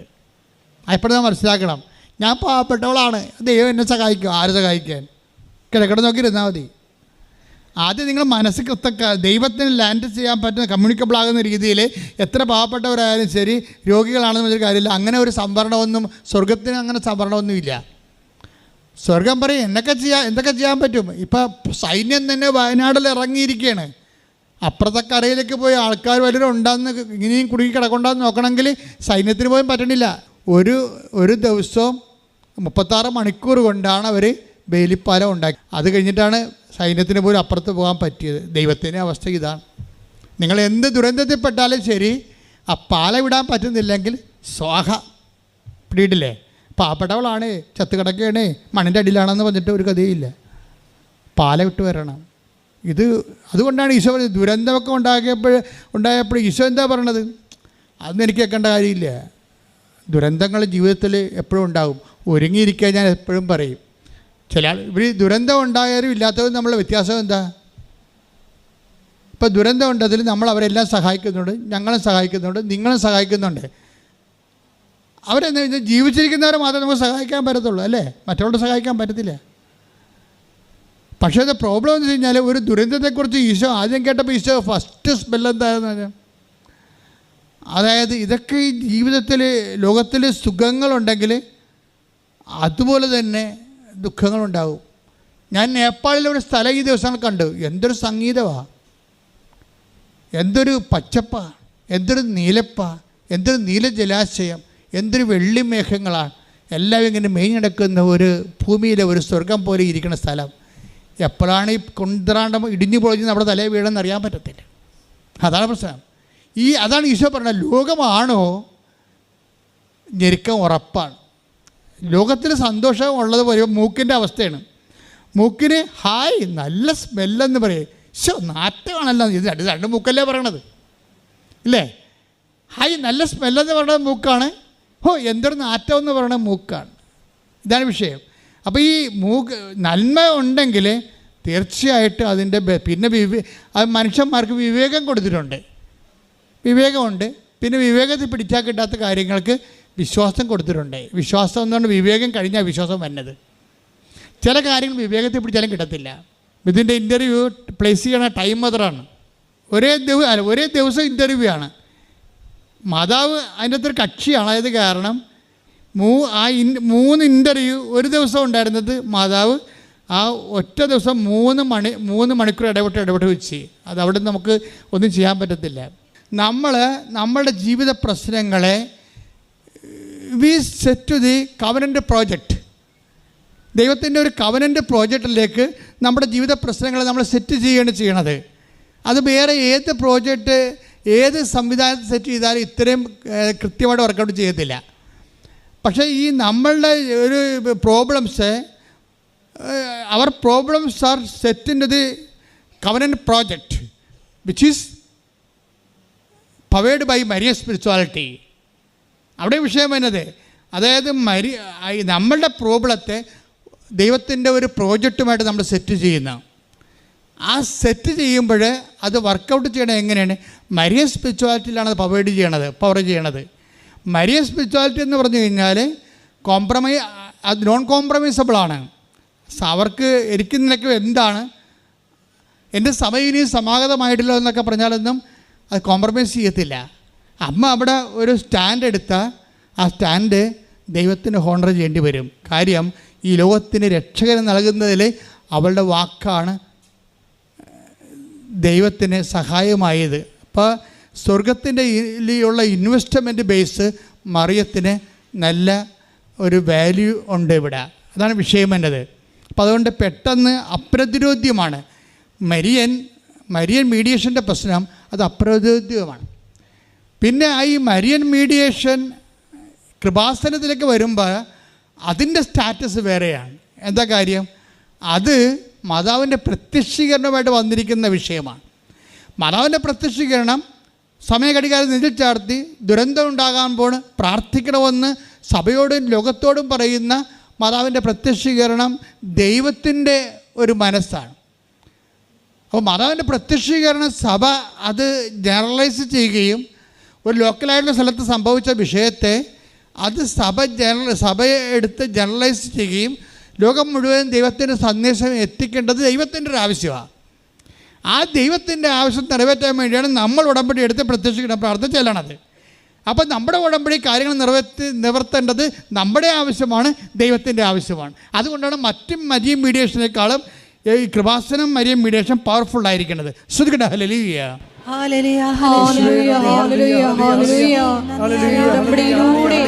കാര്യങ്ങൾ ചെയ്യുന്ന ദൈവമാതാവിന്റെ മധ്യസ്ഥത്തിന് ദൈവപിതാവിന്റെ സ്നേഹത്തിന് നന്ദി പറയുന്നു. അപ്പോൾ രേഖയെ സംബന്ധിച്ചിടത്തോളം വളരെ സങ്കടകരമായ അവസ്ഥയിലൊക്കെയാണ് ജീവിക്കണമെങ്കിലും ഒരു കാര്യത്തിൽ നമുക്ക് അഹങ്കാരമുണ്ട്. അവിടെ അഹങ്കാരം തന്നെ കണ്ട അഖിലൊക്കെ ഉണ്ടായിരുന്ന അഹങ്കാരം രേഖയ്ക്കുണ്ട്. അഹങ്കാരം എന്താ? എന്നാത്തിനാ വീട്? ആൾക്കാർ പറയും വീടൊന്നും വെക്കണില്ല, 2 പെൺകുഞ്ഞുങ്ങൾ 3 പെൺകുഞ്ഞുങ്ങളല്ലേ, 3 പെൺകുഞ്ഞുങ്ങളല്ലേ, വീടൊന്നും വെക്കണില്ലേ ചോദിക്കുമ്പോൾ എന്നാത്തിനാ വീടെന്ന് ചോദിക്കും. അല്ല കാര്യമുണ്ട്, അതിൻ്റെ അത്ര അഹങ്കാരമുണ്ട്. അത് നമ്മൾക്ക് അപ്പോൾ കമ്മ്യൂണിക്കബിൾ അല്ല, ദൈവത്തെ കമ്മ്യൂണിക്കേറ്റ് ചെയ്യാൻ പറ്റത്തില്ല. നിങ്ങൾ അഹങ്കാരം, നിങ്ങൾ അഹങ്കരിക്കുന്ന വിഷയങ്ങൾ ചിലപ്പോൾ നിങ്ങളുടെ ബോഡിയാണ്, ചിലപ്പോൾ നിങ്ങളുടെ സൗന്ദര്യമായിരിക്കും, ചിലപ്പോൾ നിങ്ങളുടെ വിദ്യാഭ്യാസമായിരിക്കും. ഇന്നലെ ഈ ആഴ്ചയിൽ ഒരു സാക്ഷ്യം ഉണ്ടായിരുന്നു. അവർക്ക് 15 കൊല്ലമായി ഡോക്ടറേറ്റ് ഉണ്ട്. അവർക്ക് 15 കൊല്ലമായിട്ട് ഡോക്ടറേറ്റ് എടുത്തിരിക്കുകയാണ്. MSc ഡോക്ടറേറ്റ് എടുത്ത് ഡോക്ടർ പ്രിയ MSc എടുത്തു കഴിഞ്ഞിട്ട് PhD എടുത്തിരിക്കുകയാണ്. 15 കൊല്ലമായി. കോളേജിൽ കയറേണ്ട ആളാണ്. ഇപ്പോഴും ഇങ്ങനെ PTA ഡെയിലി വേജസിനെ പഠിപ്പിച്ച് നടക്കുകയാണ്. 15 കൊല്ലമായി. ഇപ്പം ഏജ് ഓവറാകാനായി. ഏജ് ഓവറാകാൻ 3 മാസമേ ഉള്ളിനി. അപ്പോൾ ഈ ഏജ് ഓവറാകാൻ 3 മാസം ഉള്ളപ്പോഴാണ് ഇവിടെ വന്ന് ഉടമ്പടി എടുക്കുന്നത്. അപ്പോൾ ഉടമ്പടി എന്ന് പറഞ്ഞാൽ നിസ്സാര കാര്യം എന്നൊക്കെ മനസ്സിലായില്ലേ? 15 കൊല്ലമാണ് വേസ്റ്റ് ചെയ്തിരിക്കുന്നത്. അവൾ 15 കൊല്ലത്തിന് മുമ്പ് 10 കൊല്ലം മുമ്പെങ്കിലും ഉടമ്പടി എടുത്തിരുന്നെങ്കിൽ എന്ന് ഞാൻ ഓർത്തുപോയി. കാര്യം ഉടമ്പടി സമയത്തിൻ്റെ പ്രാർത്ഥനയാണ്. ഉടമ്പടി എടുത്തു കഴിഞ്ഞപ്പോൾ ഇപ്പോൾ MSc PhD ആയിട്ടുള്ള ആൾക്കാർ 15 കൊല്ലത്തെ എക്സ്പീരിയൻസ് ആണ് സ്കൂളിലെ. പക്ഷേ കോൾഫോർ ചെയ്യുന്നില്ല, സർക്കാരും കോൾഫോർ ചെയ്യുന്നില്ല. റാങ്ക് ലിസ്റ്റിൽ പരീക്ഷയ്ക്ക് എഴുതുന്നുണ്ട്, റാങ്ക് ലിസ്റ്റിൽ കയറണില്ല. ആകപ്പാടെ ഒരു പകപ്പാണ്. എൻ്റെ ജീവിതം ഇങ്ങനെ ജോലി കിട്ടാതെ ഇങ്ങനെ നരകിച്ച് മരിച്ചു പോകുകയെന്ന് ചിന്തിച്ച് തീർത്ത് കയ്യിൽ നിന്ന് വിട്ടുപോയി. ജീവിതം കയ്യിൽ നിന്ന് വിട്ടു പോകുന്നവർക്ക്, ദൈവത്തിൽ നിന്ന് ജീവിതം കൈവിട്ടു പോകുന്നവർക്ക് ദൈവത്തിൻ്റെ കൈയോട് നിന്നെ പിടിപ്പിക്കുന്നതാണ് ഉടമ്പടി. കൈയടിക്കട്ടെ, ശ്രദ്ധിക്കട്ടെ.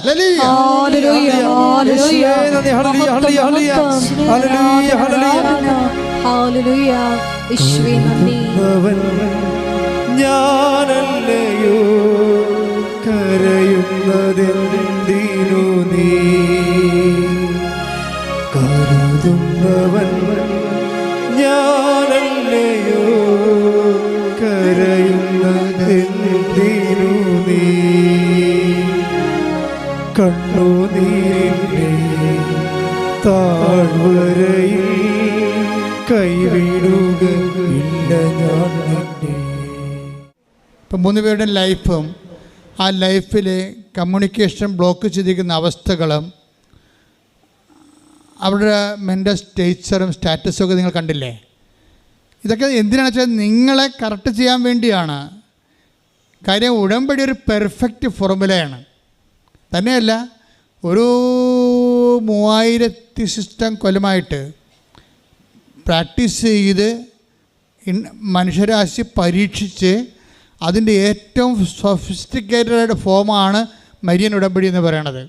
വാഗ്ദാനപ്പെടാവ് എന്നുള്ള കോൺസെപ്റ്റ് തലമുറകളിലൂടെ ദൈവം പരീക്ഷിച്ച് അവസാനം 2016 അതിൻ്റെ ഏറ്റവും സൊഫിസ്റ്റിക്കേറ്റഡ് ആയിട്ടുള്ള ഏറ്റവും അപ്ഡേറ്റഡായിട്ടുള്ള ഫോമാണ് ഇപ്പോൾ വന്നിരിക്കുന്നത് മരിയൻ ഉടമ്പടി എന്ന് പറയണത്. അപ്പോൾ ഇത് ഭയങ്കര ഷാർപ്പ് ഷൂട്ടാണ് അത്രക്ക്. പക്ഷേ ഇത് ഇൻഡാക്ട് ചെയ്യുമ്പോൾ ഇത് ആക്ടിവേറ്റ് ചെയ്യുന്ന ഒരു സ്കിൽഫുൾനെസ് ഉണ്ടാകണം. അതുകൊണ്ടാണ് എപ്പോഴും ഉടമ്പടി ധ്യാനം കേൾക്കണം എന്ന് പറയുന്നത്. ഉടമ്പടി ധ്യാനത്തിൽ അതിൻ്റെ അപ്ഡേഷൻ കിട്ടണത്. അപ്ഡേഷൻ കിട്ടുമ്പോൾ നിങ്ങൾക്ക് ആ ഉടമ്പടി ധ്യാനം ശ്രദ്ധിച്ച് അതിൻ്റെ മെക്കാനിസം പഠിക്കണം. അല്ലാതെ കരിസ്മാറ്റിക് ധ്യാനം കേൾക്കണ പോലെ ഉടമ്പടി ധ്യാനം കേൾക്കരുത്. ഉടമ്പടി ധ്യാനം എന്ന് പറയുമ്പോൾ അതിൻ്റെ ഒരു ഡൂയിങ് തിയോളജിയാണ്, അല്ലാതെ ഒരു ക്ലാസ് റൂം തിയോളജി അല്ലത്. അത് നമ്മൾ ഒരു ചെയ്വനയിലാണ് അത് എങ്ങനെ അത് ഈ നമ്മൾ അതായത് ഈ വിഷയം നമുക്കറിയാം. ഉടമ്പടി തന്നെ പറയുന്ന കമാൻഡ് എന്താണ്? ഈശോ കവനൻ്റെ ഫോർമുലയിൽ പറയണത് do this in memory of me. അതാണ് കുർബാന, കവനൻ്റാണ്, അത് ചെയ്യണേ.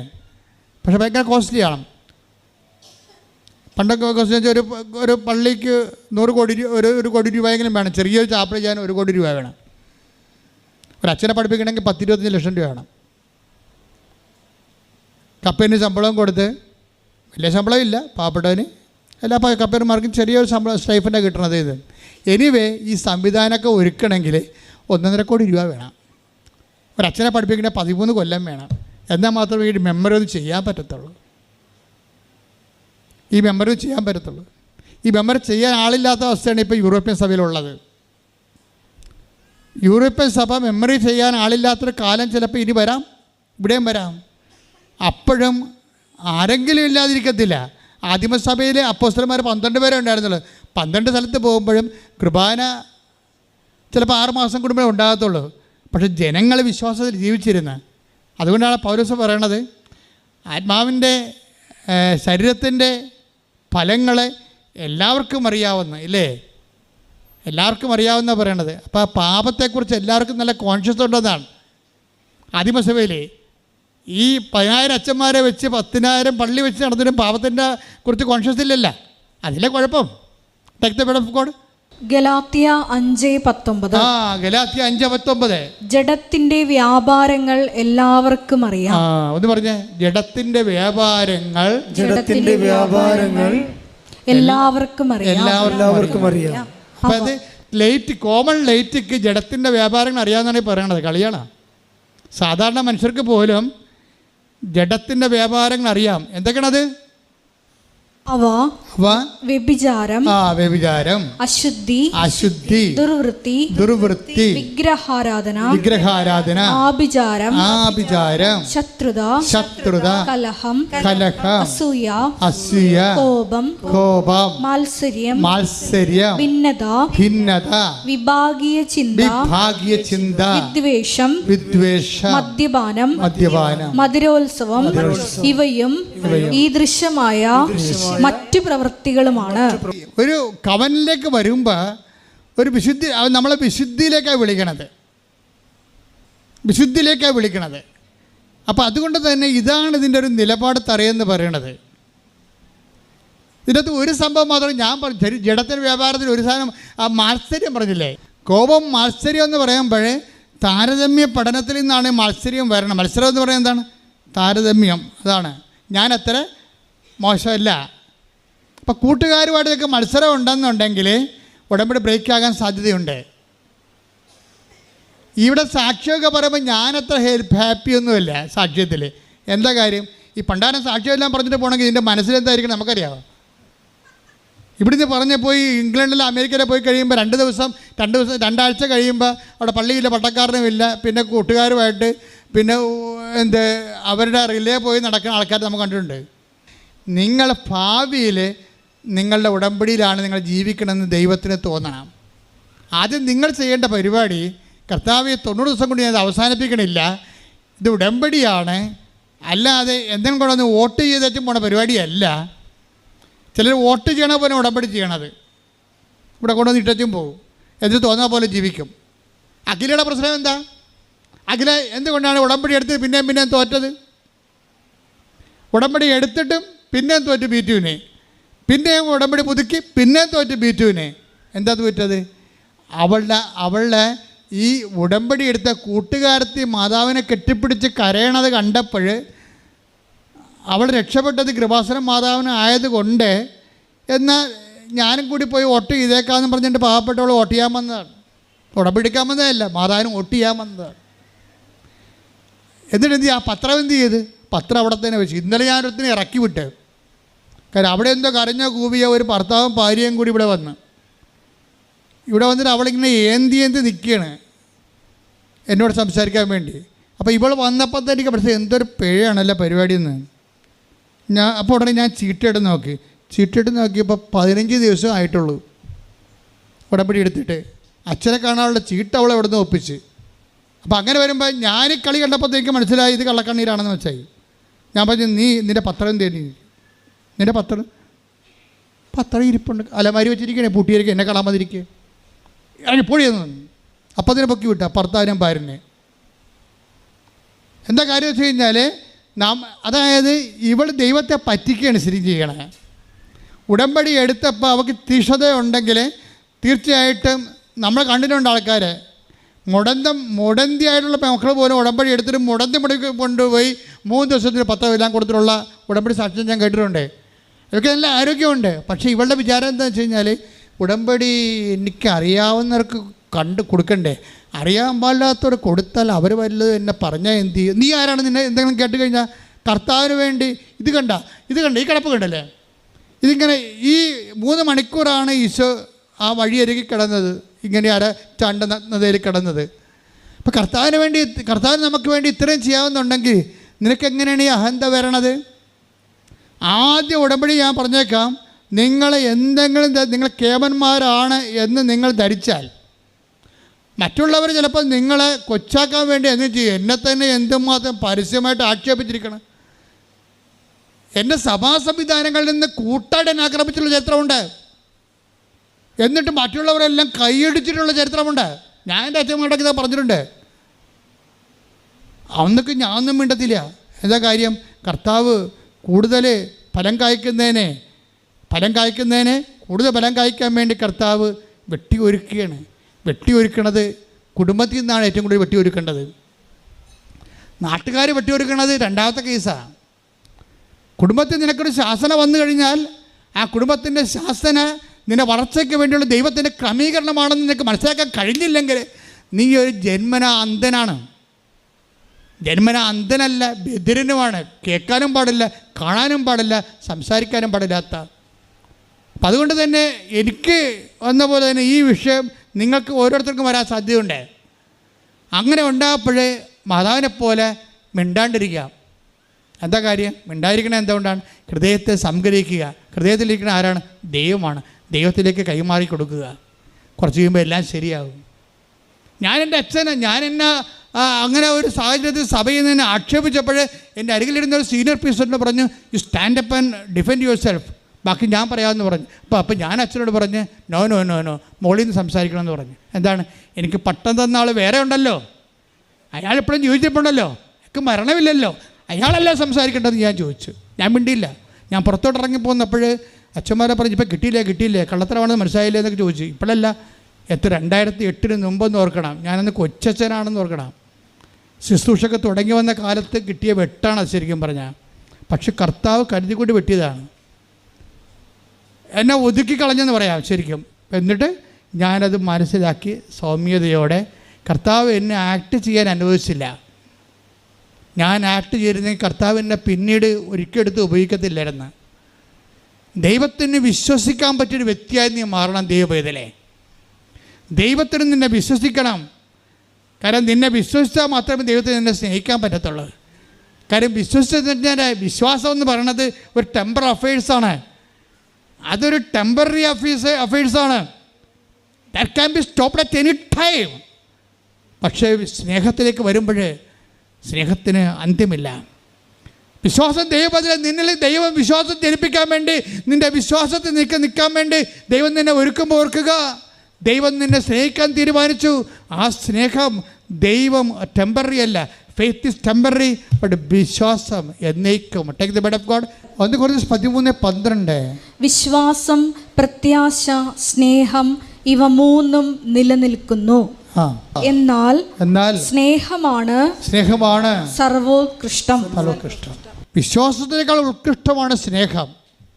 വിശ്വാസത്തിൻ്റെ കുഴപ്പം, വിശ്വാസം നീ സാക്ഷ്യം കൊണ്ട് സാധൂകരിക്കുന്നില്ലെങ്കിൽ വിശ്വാസം ടെമ്പററി അഫയേഴ്സായിട്ട് മാറും, ലിമിറ്റഡ് ആവും. അപ്പോൾ നമ്മുടെ ലക്ഷ്യം എന്താണ്? കമ്മ്യൂണിക്കേഷൻ എന്ന് പറയുമ്പോൾ ആ സ്നേഹത്തിലാണ് കമ്മ്യൂണിക്കേഷൻ ആരംഭിക്കണത്, വളരണത്. നീയും ദൈവവും തമ്മിലുള്ള സംസർഗവും സംവാദവും ഒക്കെ അങ്ങ് സമൃദ്ധമായി പുലർന്ന് വരണത് നിത്യത വരെ. അതിന് നമ്മൾ സ്വർഗമെന്ന് പറയും. സംവാദമാണ് സ്വർഗമായിട്ട് കൺവേർട്ടാക്കണത്. എല്ലാം കമ്മ്യൂണിക്കേഷൻ്റെ ആക്ടിവേഷനാണ്. അപ്പോൾ ഈ 4 കുഞ്ഞുങ്ങളുമായിട്ട് വാടക താമസിക്കുമ്പോഴും ആൾക്കാർ ചോദിക്കും, മോളെ വീടൊന്നും വെക്കണില്ലേ, പിള്ളേരൊക്കെ വലുതായി വരുന്നുണ്ട്. അപ്പോൾ ഇദ്ദേഹം പറയും, അതിൻ്റെ ആവശ്യമൊന്നുമില്ല, വടക്ക് പോയിട്ട് കുഴപ്പമൊന്നുമില്ലല്ലോ, വടക്ക് ജീവിച്ചിട്ട് കുഴപ്പമൊന്നുമില്ലല്ലോ. അപ്പോൾ അതൊരു ആത്മവിശ്വാസമാണ്. പക്ഷേ ആത്മവിശ്വാസം മൂത്ത് ഒരു അഹങ്കാരത്തിൻ്റെ രീതിയിലേക്കത് വരുന്നു. ഭാവിയിൽ ഇവക്ക് അജ്ഞാനമാണ് അഹങ്കാരത്തിൻ്റെ കാരണം. മനുഷ്യനെ അറിവില്ലായ്മയാണ് ദൈവത്തെക്കുറിച്ചോ ജീവിതത്തെക്കുറിച്ചോ ഉള്ള ലിമിറ്റഡ് നോളജാണ് അഹങ്കാരം ഉണ്ടാക്കുന്നത്. ജ്ഞാനത്തിൻ്റെ പരിമിതിയാണ് ശരിക്കും. പെട്ടെന്ന് ഇവളുടെ മകൾ മരിച്ചു. ചെറിയ കാഷ്വാലിറ്റി ഒന്നുമല്ലേ, ഉമ്മിണി വലിയ കാഷ്വാലിറ്റിയാണ് സംഭവിക്കുന്നത്. പെട്ടെന്ന് അവളുടെ മകൾ മരിക്കും. മകൾ മരിച്ചപ്പോഴാണ് വാടകക്കാരൻ്റെ തനിനിറം മനസ്സിലാക്കുന്നത്. വാടകയുടെ ഉടമസ്ഥ മധ്യം പറയും, പിണ ഇവിടെ വെക്കാൻ പറ്റത്തില്ലെന്ന് പറയും, എടുത്തുകൊണ്ട് പോകാൻ പറയും. കണ്ട അവസാനം വർക്കൗട്ട് ചെയ്യണം. കണ്ട പെട്ടെന്ന് ഇവളുടെ മകൾ മരിച്ചു കഴിഞ്ഞപ്പോഴേ പിണ ഇവിടെ വെക്കാൻ പറ്റത്തില്ല, ഇനി ആൾക്കാർ നിങ്ങൾ പിണ ഇവിടെ വെച്ച് കഴിഞ്ഞാൽ പിന്നെ ഇനി വാടകക്കാരും വരത്തില്ല, അതുകൊണ്ട് എടുത്തു മാറ്റണമെന്ന് പറയും. പിന്നെ എന്തു ചെയ്യും? എല്ലാവരെയും തോൽപ്പിക്കാൻ വേണ്ടിയാണ് ഇവിടെ ഒന്ന് വാടകയ്ക്കൂടെ താമസിക്കണം. പിള്ളേരുമായിട്ടുണ്ട്. എന്നെ ഉപേക്ഷിച്ച ഭർത്താവിൻ്റെയും ചേട്ടന്മാരുടെയും അനിയന്മാർ തിരിഞ്ഞു നോക്കില്ല എന്ന്. ഞാൻ എൻ്റെ കുഞ്ഞുങ്ങളവിടെ ഇറങ്ങേണ്ടി വന്നിട്ട് ഭർത്താവിൻ്റെ അനിയന്മാരുണ്ടല്ലോ, ഗുണാണ്ടന്മാർ, അവന്മാരാരും തിരിഞ്ഞു നോക്കില്ലല്ല. അവന്മാരുടെ മുമ്പിൽ ഞാൻ ജീവിച്ച് കാണിച്ചു കൊടുക്കും. തൻ്റെ ഇടം തള്ളലായിട്ട് മാറും. ഇതിനാ അഹങ്കാരം എന്ന് പറയണ. ഉടമ്പടി വർക്ക് ചെയ്യാത്ത പാടുണ്ടാകും. എൻ്റെ മക്കളെ, കൈയും കുപ്പി ഞാൻ നിങ്ങളോട് യാചിക്കുകയാണ്. ഇങ്ങനെ എന്തെങ്കിലും കേസ് കെട്ടലാണെങ്കിൽ ഉള്ളിൽ എന്തെങ്കിലും ഇതുപോലെ ദൈവത്തിന് പ്രവർത്തിക്കാൻ പറ്റാത്ത ഈ വിചാരമുണ്ടല്ലോ, അങ്ങനെ വല്ലതും ഉണ്ടെങ്കിൽ നിങ്ങളത് റെക്ടിഫൈ ചെയ്യണം, എളിമപ്പെടണം. പെട്ടെന്ന് ഉടമ്പടി പൂക്കണ കാണാം. ഇപ്പോൾ നമ്മൾ ചില ആൾക്കാർക്ക് മുട്ടത്തോടൊക്കെ ഇട്ട്, ഇന്നലെ ഞാനൊരു വീഡിയോ ഉണ്ട്, മുട്ടത്തോട് 200 മുട്ട എടുത്ത് പൊളിച്ച് അതിൻ്റെ തോടെടുത്തിട്ട് ആൾക്കാർ മിക്സിയിലിട്ട് അടിച്ച് കൊണ്ടുപോയി റോസച്ചെടിക്ക് ഇട്ട് കൊടുക്കുകയാണ്, മുട്ടത്തോട്. അപ്പോൾ അത് റോസ ഇങ്ങനെ വിടർന്നങ്ങനെ നിൽക്കണം, നിറച്ച് പൂക്കളുമായിട്ട്. ഇവിടുന്ന് എഴുന്നേറ്റ് പോയി ആരും മുട്ട പിടിക്കാൻ നിൽക്കണ്ടേ, ഞാൻ ചുമ്മാ പറഞ്ഞതേ ഉള്ളൂ, അവിടെ കണ്ട ഒരു കാഴ്ച പറഞ്ഞതേ ഉള്ളൂ. അപ്പോൾ ചില വളങ്ങൾ വരുമ്പോൾ റോസ സാധാരണയേക്കാൾ കൂടുതൽ പൂക്കുന്നുണ്ട്, ഇല്ലേ? ഇതുപോലെയാണ് ഉടമ്പടിയുടെ വിഷയം. ഉടമ്പടി ഇടേണ്ട വളം ഇട്ട് കഴിഞ്ഞാൽ ഈ സാധനം പെട്ടെന്ന് പൂക്കും. അതിനെന്താ കാര്യം ചെയ്യണമെന്ന് വെച്ചാൽ അതിനകത്തുള്ള കെടുവളമൊക്കെ ആദ്യം എടുത്ത് മാറ്റും നമ്മൾ, അല്ലേ? പഴയ വളമൊക്കെ, ചെടി ഓൾറെഡി യൂസ് ചെയ്തിരിക്കുന്നതിൻ്റെ കുറച്ച് വേസ്റ്റ് കെടുവളമില്ലേ, അതൊക്കെ എടുത്ത് മാറ്റും. കെടുവളത്തിലൊന്നാണ് ഈ അഹങ്കാരം എന്ന് പറയണത്. അതങ്ങനെ കിടക്കയല്ലേ, അതിങ്ങനെ വർഷങ്ങൾ കിടക്കുകയല്ലേ. ഒരു കാര്യം തെണ്ടിത്തിരിഞ്ഞ് വളരെ വിഷമം പിടിച്ച സാഹചര്യത്തിൽ ജീവിച്ചിട്ട് ശമ്പളമുണ്ട് കയ്യിൽ, അതുകൊണ്ട് ആരും ഇങ്ങോട്ട് അഭ്യാസത്തിന് വരണ്ട, എനിക്കും മക്കൾക്കും ജീവിക്കാൻ അറിയാവുന്നതാണ്. പക്ഷെ പെട്ടെന്നാണ് ചില തകർച്ചകളൊക്കെ നമ്മൾ വരുത്തി തീർക്കണതാണ്. എനിക്ക് വേണ്ടത് ഇത്രയും നാൾ ജനവുമായിട്ട് ജീവിച്ചില്ലേ, ഞാൻ ജനവുമായിട്ട് ജീവിക്കാത്ത ഒറ്റ ദിവസം പോലും ഉണ്ടായിട്ടില്ല. പല തകർച്ചകളും നമ്മൾ കത്തെഴുതി വരുത്തിക്കണതാണ്. ഫോൺ വിളിച്ചിട്ട് തകർച്ച വിളിച്ചു, ഫോൺ വിളിച്ചിട്ട് ആൾക്കാരെ വരുത്തും. പ്രശ്നം ഫോൺ വിളിച്ച് വരുത്തുന്ന പരിപാടിയുണ്ട് ചില ആൾക്കാർക്ക്. കാര്യം നിങ്ങളുടെ നിലപാടുകളാണ് അതിൻ്റെ പ്രധാനപ്പെട്ട കാരണം. ദൈവത്തെ മറന്ന് താനെന്തോ പ്രധാന കഥാപാത്രമാണ്, സ്ഥലത്തെ പ്രധാന ദിവ്യനാണ് എന്ന് പറഞ്ഞുകൊണ്ട്. അപ്പോൾ എപ്പോഴും നിങ്ങൾ പ്രാർത്ഥിക്കേണ്ടത്, കർത്താവേ എന്നെ എളിമയോടെ ജീവിക്കാൻ ഇടയാക്കണേ പ്രാർത്ഥിക്കണം. അതാണ് അവിടുന്ന് തൻ്റെ ദാസിയുടെ മരിയ സ്പിരിച്വാലിറ്റി പവയുടെ ബൈ എന്ന് പറയുമ്പോൾ നിങ്ങൾക്ക് ഇതെന്നാ പവയുടെ ആൻഡ്രോയിഡായിരിക്കും, അങ്ങനെയല്ല. Covenant is powered by Maria spirituality എന്ന് വെച്ച് കഴിഞ്ഞാൽ അവിടുന്ന് തൻ്റെ ദാസിയുടെ വിനീത അവസ്ഥ. ശ്രദ്ധിക്കട്ടെ, ഹല്ലേലൂയ.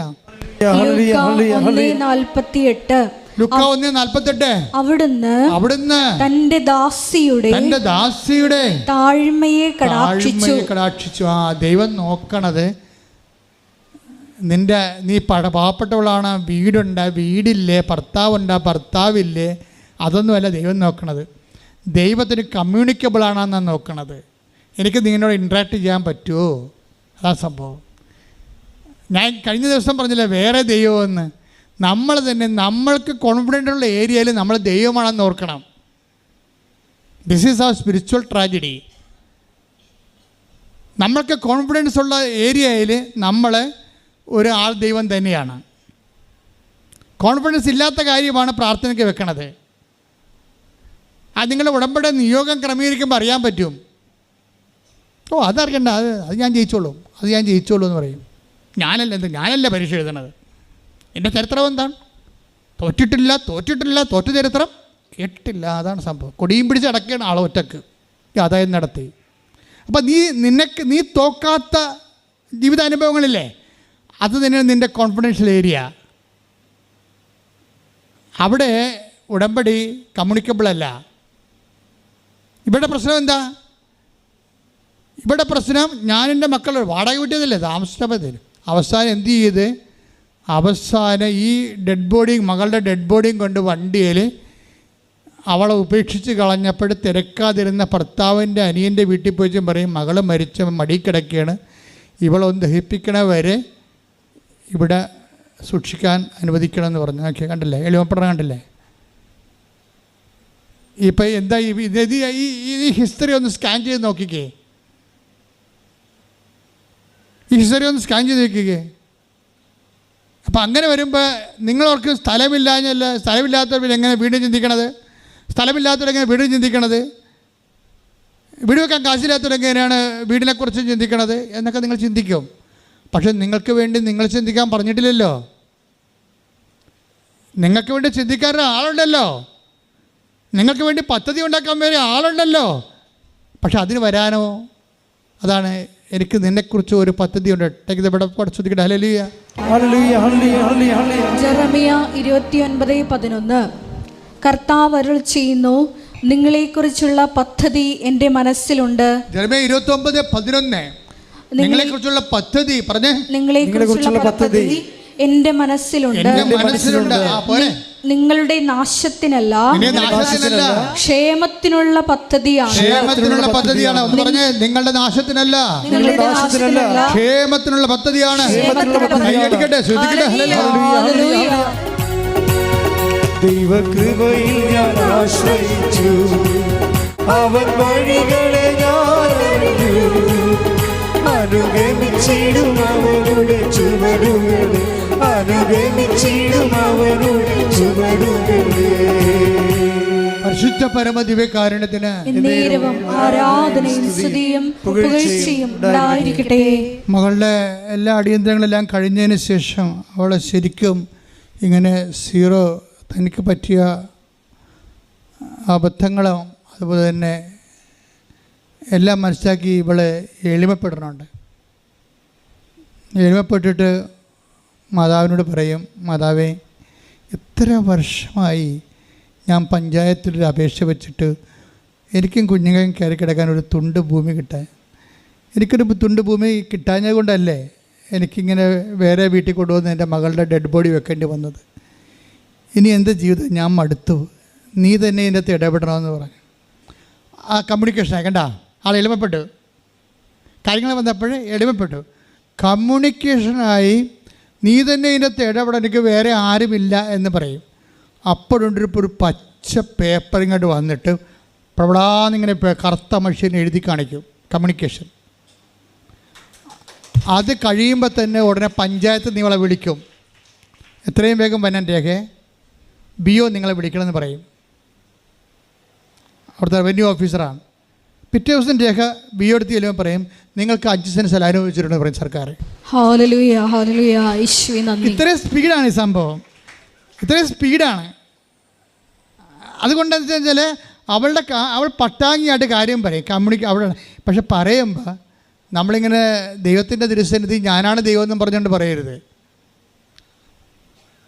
നീ എനിക്ക് വീട് താ, നീ എനിക്ക് സ്ഥലം താ, ബാക്കി സ്ഥലമൊക്കെ ബാക്കി വീടൊക്കെ ഞാൻ ഉണ്ടായിക്കൊള്ളാം. ഒരു കോൺഫിഡൻസിലോടും നിങ്ങൾക്ക് പറ്റുമായിരിക്കും, പക്ഷേ തന്നതിന് നന്ദി പറഞ്ഞാൽ മതി. നന്ദി എന്ന് പറയുമ്പോൾ അതിൻ്റെ അത്ര എളിമയുണ്ട്. പക്ഷേ ദൈവത്തിന് എന്താ നന്ദി പറയണത്? ഞാനല്ല എഴുതണത്. ചില കാണ്ടാമൃഗങ്ങൾ ഉടമ്പടി എടുത്തിരിക്കണത് എങ്ങനെയെന്ന് അറിയാമോ? ഉടമ്പടി എടുക്കും, പത്രം കൊടുക്കത്തില്ല. ഉടമ്പടി എടുക്കും, രോഗികളെ പോയി കാണത്തില്ല. എന്തിനാ ഇത്രയും കഷ്ടപ്പെടണം? ഞാനല്ലേ പരിശോധന, ദൈവമല്ലല്ലോ അവൻ പരിശോധന എഴുതുന്നത്. പിന്നെ നീ എന്തിനാ ഉടമ്പടി എടുത്ത്? ആ കൂട്ടുകാരത്തി പറഞ്ഞപ്പോൾ ഞാനെടുത്ത്, അവരെടുത്തപ്പോൾ ഞാനെടുത്ത്, അതിനുള്ളത് സാറ് പോരാ, വല്ല കാര്യമുണ്ടോ?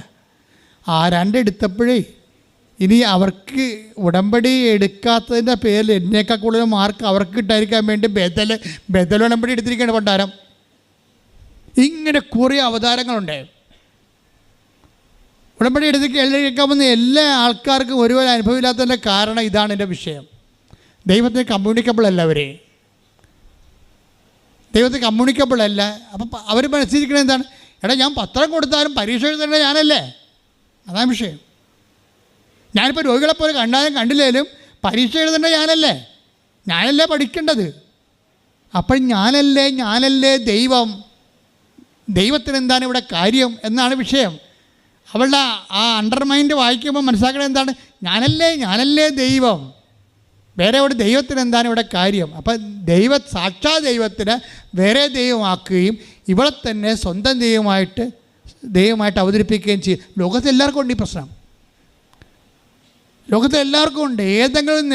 ഏതെങ്കിലും ഒരു നിലപാടിൽ അവർക്ക് 4 ശമ്പളം കിട്ടി, അവിടെ പ്രൊഫഷൻ ഓക്കെയാണ്, അവിടെ ജനങ്ങൾ അവിടെ ക്യാമറ ഇഷ്ടപ്പെട്ടു, ജനങ്ങൾ അവിടെ സിനിമ കണ്ടു, ജനങ്ങൾ അവിടെ അങ്ങനെ ഇട്ട് കഴിഞ്ഞാൽ പിന്നെ ഉടനെ ആദ്യം നിന്ന് നിഷേധിക്കുന്നത് മതം. അതൊക്കെ ഒരു ആധുനിക പഴയ ഇനിഷ്യൻ്റെയുള്ള മനുഷ്യന്മാരുടെ അന്നത്തെ കാലത്തെ ഒരു ആവശ്യമായിരുന്നു. ഇന്നെന്താ അതിന് പ്രസക്തി? അപ്പം ഞാൻ നിർമ്മതനായി എന്ന് വെച്ചാൽ എന്താ ഉദ്ദേശം? ഇവൻ്റെ സിനിമ വിറ്റ് മാറണമെങ്കിൽ എല്ലാ ജാതിക്കാരും പോയി തിയേറ്ററിൽ കാണണം. ഇതിനകത്ത് ജാതിയോ മതമോ പറഞ്ഞാൽ വേറെ മതക്കാർ കയറത്തില്ല. അപ്പോൾ വിശ്വാസം വിറ്റിട്ട് ഇവൻ കച്ചവടം ചെയ്യും, അവൻ്റെ പ്രൊഫഷൻ കച്ചവടം ചെയ്യും. ഇതിനാണ് പ്രലോഭനം എന്ന് പറയുന്നത്. കർത്താവിനെ അറിയാമായിരുന്നു ഇത് മനുഷ്യന്മാരുടെ ഏറ്റവും വലിയ ശത്രു അവൻ തന്നെയാണെന്ന്. ആരാണ് നമ്മുടെ ശത്രു? പിശാചൊന്നുമല്ല, ബി അവർ സെൽഫ്. അതുകൊണ്ടാണ് ഈശോ പറയണത്, ഈ ദൈവരാജ്യം വരണമെങ്കിലും അതൊന്നും വേണ്ട ആഹാരം കിട്ടണമെങ്കിലും പ്രലോഭനങ്ങളിൽ ഉൾപ്പെടുത്തരുതേ. കൈയടിച്ച് സുഖിക്കട്ടെ. ഹല്ലേലൂയ.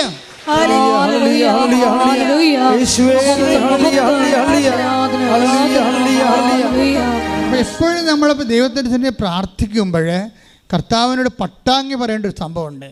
കർത്താവേ, ഒരു പ്രലോഭനത്തിൻ്റെ സിറ്റുവേഷനിലേക്ക് എന്നെ കൊണ്ടുപോകരുത്. കാരണം പ്രലോഭനങ്ങളുടെ സിറ്റുവേഷനിലേക്ക് വരുമ്പോൾ ദൈവം നിന്നെ കശാപ്പ് ശാലയിലേക്ക് വിടാനുള്ള സാധ്യതയുണ്ട്. നിൻ്റെ കയ്യിരിപ്പ് മോശമാണെങ്കിൽ നീ അറിയാതെ കശാപ്പ് ശാലയിലേക്ക് പോകും. എന്താ കാര്യം? നീ തന്നെ അഹങ്കാരിയായിട്ട് ദൈവത്തിന് അംഗീകരിക്കേണ്ടത് പോരായ്മയെ കരുതിയാൽ. ഇപ്പം എല്ലാം പുതിയ സാധനങ്ങളൊക്കെ വരുമ്പോൾ പുതിയ സാധനങ്ങളെല്ലാം പ്രലോഭനമാണ്. കൾച്ചറൽ ടെംപ്ടേഷൻ, ഒരു സാംസ്കാരിക പ്രലോഭനമുണ്ട്, സാമ്പത്തിക പ്രലോഭനമുണ്ട്. സാമ്പത്തിക പ്രലോഭനം എന്ന് പറയുന്നത് നിൻ്റെ ബിസിനസ് വിജയിക്കണമെന്നുണ്ടെങ്കിൽ മറ്റുള്ളവരെങ്ങനെ വിജയിച്ചതെന്ന് നോക്കുന്നേ, മറ്റുള്ളവരുമായിട്ട് മത്സരം വരും. അപ്പോൾ അവർ പറയാം കുട്ടിച്ചാത്തിൻ്റെ അടുത്ത് പോയിട്ടാണ് ആ ബിസിനസ്. അവർ കുട്ടിച്ചാത്തിൻ്റെ സേവ ചെയ്തിട്ടാണ്. എന്നാൽ പിന്നെ എന്നാ കാര്യം? ബിസിനസ് ചെയ്യാനും കച്ചവടത്തിന് ലാഭത്തിന് വേണ്ടിയല്ലേ.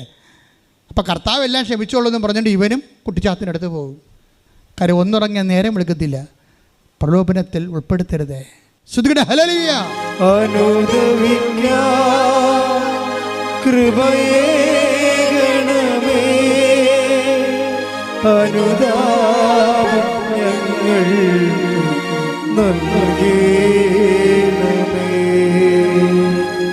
ഇന്നത്തെ വിഷയം എന്ന് വെച്ചാൽ സമൂഹത്തെ സപ്ലിമെൻറ്റ് ചെയ്യണില്ല എന്നുണ്ടെങ്കിൽ, സമൂഹത്തെ സംസ്കരിക്കണില്ല, വിശുദ്ധീകരിക്കണില്ല എന്ന് നീ ഒരു വിശ്വാസിയാകുമ്പോൾ അത് തന്നെ നിൻ്റെ ഒരു പരാജയമാണ്. എന്താ കാര്യം? ഈ ജീവിതത്തെ നമ്മൾ അംഗീകരിക്കണില്ലെന്ന് എൻ്റെ അർത്ഥം. എന്താ കാര്യം? ഈ ജീവിതത്തെ ഞാൻ അംഗീകരിക്കണമെങ്കിൽ ഈ ജീവിതം ക്രിസ്തുവിനെ സ്വീകരിക്കണം. ക്രിസ്തുവിനെ സ്വീകരിക്കാത്തൊരു സമൂഹത്തിൽ ക്രിസ്തുവിനെ സ്വീകരിക്കാൻ വേണ്ടി നീ ഒരു നിലപാടെടുക്കുമ്പോൾ നിങ്ങളാണല്ലോ സാക്ഷികളെന്ന് പറയുമ്പോൾ വിശ്വാസത്തെ സാക്ഷ്യം കൊണ്ട് സ്ഥിരീകരിക്കണില്ലെങ്കിൽ ആ വിശ്വാസം നിർജീവമായ വിശ്വാസമാണ്. തോമസ് എന്നോ അല്ലെങ്കിൽ അലക്സ് എന്നോ അല്ലെങ്കിൽ ഏതെങ്കിലും തരത്തിൽ ജോസഫ് എന്നോ ഒക്കെ പേരിട്ട് കാര്യമില്ല. എന്നാ പേരിടാൻ പറ്റാത്തത്? വിശ്വാസം എന്താണെന്നറിയാതെ തരം കിട്ടുമ്പോൾ അവരുടെ അംഗീകാരത്തിനോ പണത്തിനോ ബിസിനസ്സിൻ്റെ വളർച്ചയ്ക്ക് വേണ്ടി ദൈവത്തെ തള്ളിപ്പറയുമ്പോൾ സമൂഹത്തിൽ ജ്വലിച്ചു നിൽക്കുന്ന ആൾക്കാർ ദൈവത്തെ തള്ളിപ്പറഞ്ഞാൽ അവൻ്റെ ജീവിതം ഇവിടെ വെച്ച് അവസാനിക്കുകയാണ്. കാര്യം മുന്നോട്ട് പോകുമ്പോൾ പല കാര്യങ്ങളോട് ഒത്തുതീർപ്പുകൾ ചെയ്യേണ്ടി വരുന്ന അപ്പോസ്തലന്മാർ, മിഷണറിമാർ ഒത്തുതീർക്കാത്ത സ്ഥലങ്ങളിലെല്ലാം പുതിയ കാലത്ത് നമുക്ക് ഒത്തുതീർക്കേണ്ടി വരുമ്പോൾ എന്താ പറ്റണമെന്നറിയാവോ? നിങ്ങളിൽ നിന്നെടുത്ത ദൈവരാജ്യം മറ്റുള്ളവർക്ക് നൽകപ്പെടുമെന്ന്. ദൈവരാജ്യം വിജാതിയിലേക്ക് സഞ്ചരിച്ചുകൊണ്ടിരിക്കുന്ന കാഴ്ച കൃപാസനത്തിൽ വരുമ്പോൾ നിങ്ങൾ കാണാൻ പറ്റും. That's what happening here. സ്തുതിക്കട്ടെ. ഹല്ലേലൂയ. ഹല്ലേലൂയ. ഹല്ലേലൂയ. യേശുവേ സ്തുതി. ഹല്ലേലൂയ. ഹല്ലേലൂയ. ഹല്ലേലൂയ. ഹല്ലേലൂയ. ഹല്ലേലൂയ. ഹല്ലേലൂയ. ഹല്ലേലൂയ. മഹത്വം. പരിശുദ്ധ പരമ ദിവ്യകാരുണ്യത്തിന് നേരവും ആരാധനയും സ്തുതിയും പുകഴ്ചയും ഉണ്ടായിരിക്കട്ടെ. ക്രിസ്തുവിനെ സൈഡ് ലൈൻ ചെയ്തുകൊണ്ട് ഒരു സമാധാനം ഇവിടെ ഉണ്ടാക്കാൻ സഭയെ ആരും ഏൽപ്പിച്ചിട്ടില്ല. ആരെങ്കിലും ഏൽപ്പിച്ചിട്ടുണ്ടെങ്കിൽ ആ ഏൽപ്പിച്ച ആളുടെ പേര് ക്രിസ്തു എന്നായിരിക്കത്തില്ല, ദൈവം എന്നായിരിക്കത്തില്ല. വേറെ ആർക്ക് വേണ്ടി നമ്മൾ വിടുപണി ചെയ്തിരിക്കാം. ഒന്നെങ്കിൽ കാലത്തിന് വേണ്ടിയായിരിക്കും, കാലത്തിൻ്റെ പ്രവണതയ്ക്ക് വേണ്ടിയായിരിക്കും, ഒപ്പത്തിനൊപ്പം നിൽക്കാൻ വേണ്ടി സാംസ്കാരിക സമുന്നതന്മാരായിട്ട് ബ്രാൻഡ് കിട്ടാൻ വേണ്ടിയായിരിക്കും. എനിവേ നമ്മൾ വിൽക്കുന്നത് സുവിശേഷത്തെയാണെന്ന് മനസ്സിലാക്കിയാൽ മതിയാവും. അതുകൊണ്ട് വിശ്വാസം ഉയർത്തിപ്പിടിക്കാൻ ഒരവസരം നിനക്ക് കിട്ടിയാൽ വചനത്തിലൂടെ ഇന്നും പ്രവർത്തിച്ചുകൊണ്ട് വചനത്തെ നിഷ്കളങ്കമായി മുൻവിധിയില്ലാതെ സ്വീകരിച്ചുകൊണ്ട് അത് എക്സിക്യൂട്ട് ചെയ്യുന്ന ജനങ്ങളിലേക്ക് ദൈവം പതുക്കെ പതുക്കെ മൂവ് ചെയ്തു പോകണം നമുക്ക് കാണാൻ പറ്റും. അത് വലിയൊരു കാഴ്ചയാണ്. ദൈവാനുഭവത്തിൻ്റെ വർത്തമാനകാല സാക്ഷ്യങ്ങൾ. അതുകൊണ്ട് തന്നെ സുവിശേഷം ആദ്യമേ തന്നെ തുറന്നിട്ടിരിക്കുകയായിരുന്നു. ആർക്ക് ദാഹിച്ചാലും കുഴപ്പമില്ല, അവർക്ക് എൻ്റെ അടുത്ത് വരാം. എന്നിലൊന്ന് വിശ്വസിച്ച് കിട്ടിയാൽ ആരുടെയും ലൈസൻസ് വാങ്ങിക്കാതെ തന്നെ ജീവജലത്തിൻ്റെ അരുവികൾ ഈ വിശ്വാസത്തിൻ്റെ പുറത്ത് നിങ്ങളിലേക്ക് ഒഴുകാൻ കൈയടിക്കട്ടെ. ജീവജലത്തിനരുവിയായി നിറഞ്ഞു കവിഞ്ഞൊഴുകണമേ, ജീവജലത്തിനരുവിയായി നിറഞ്ഞു കവിഞ്ഞൊഴുകണമേ, സ്നേഹാഗ്നിജ്വാലയായി എന്നിൽ കത്തിപ്പടരണമേ, സ്നേഹാഗ്നിജ്വാലയായി എന്നിൽ കത്തിപ്പടരണമേ, ആത്മാവേ പരിശുദ്ധാത്മാവേ, ആത്മാവേ പരിശുദ്ധാത്മാവേ. ഇപ്പം നമ്മൾ ആ കഥ മുന്നോട്ട് പോവുകയാണ്. രേഖയ്ക്ക് വീടായി, സ്ഥലമായി, മാതാവ് കൂടെയുണ്ട്. പക്ഷെ പെട്ടെന്ന് രേഖ ഉടമ്പടി തന്നെയാണ്. പക്ഷെ ഉടമ്പടിയിലാണെന്ന് വിചാരിച്ചുകൊണ്ട് എപ്പോഴും നമ്മൾ ശ്രദ്ധിക്കേണ്ട ഇതാണ്, ഉടമ്പടിയിലാകുമ്പോൾ ഉടമ്പടി വെച്ചിരിക്കുന്ന നിയോഗത്തിൽ മാത്രമാണ് നിൻ്റെ ശ്രദ്ധ വരണത്. പക്ഷെ ഉടമ്പടി നിയോഗത്തിൽ മാത്രം വെച്ചാൽ നിനക്ക് ഓക്കെ ആണെന്ന് പറയുന്ന സ്ഥലങ്ങളുണ്ടല്ലേ. ഈ രേഖയ്ക്കൊരു നല്ല മകനുണ്ടായിരുന്നു. അവൻ ശാന്തനാണ്, സൗമ്യനാണ്, ഇന്ന് വരെ ഒരു ക്രിമിനൽ കേസിലോ ഒന്നുമില്ല. പക്ഷെ അവന് പെട്ടെന്ന് മച്ചാട് മാമാങ്കത്തിൽ വെച്ച് കുത്ത് കിട്ടി. അപ്പോൾ മകൻ അവിടെ ഒരു പ്രത്യേക അറിയപ്പെടുന്ന ഒരു ആയുർവേദ ക്ലിനിക്കിൽ നിന്ന് ആ സ്ഥലത്തേക്ക് പോയപ്പോൾ അവിടെ വെച്ചുണ്ടായ കശപിശയിൽ ഇവനുണ്ടാക്കിയതില്ല, വേറെ ആൾക്കാരുണ്ടാക്കിയാണെന്ന് തോന്നണം. പക്ഷെ കുത്തുവിന് കിട്ടി, പലർക്കും കിട്ടി. ചെറിയ കുത്തൊന്നുമല്ല, 14 കുത്ത് കഴുത്തിന്, 8 കുത്ത് നെഞ്ചിന്. ബോധം പോയി. അപ്പോൾ രേഖ ഓടി ആശുപത്രി ചെല്ലും. ചെല്ലുമ്പോൾ ഇവൻ മരിച്ചു എന്നുള്ളതാണ് റിപ്പോർട്ട് വരണത്. അപ്പോൾ രേഖ പറയുന്നൊരു വർത്തമാനമുണ്ട്. എന്താ പറയണത്? എൻ്റെ മകൻ മരിക്കില്ല, കാരണം എൻ്റെ മനസ്സിൽ കർത്താവ് എനിക്ക് നല്ല ശക്തി തരുന്നുണ്ട്.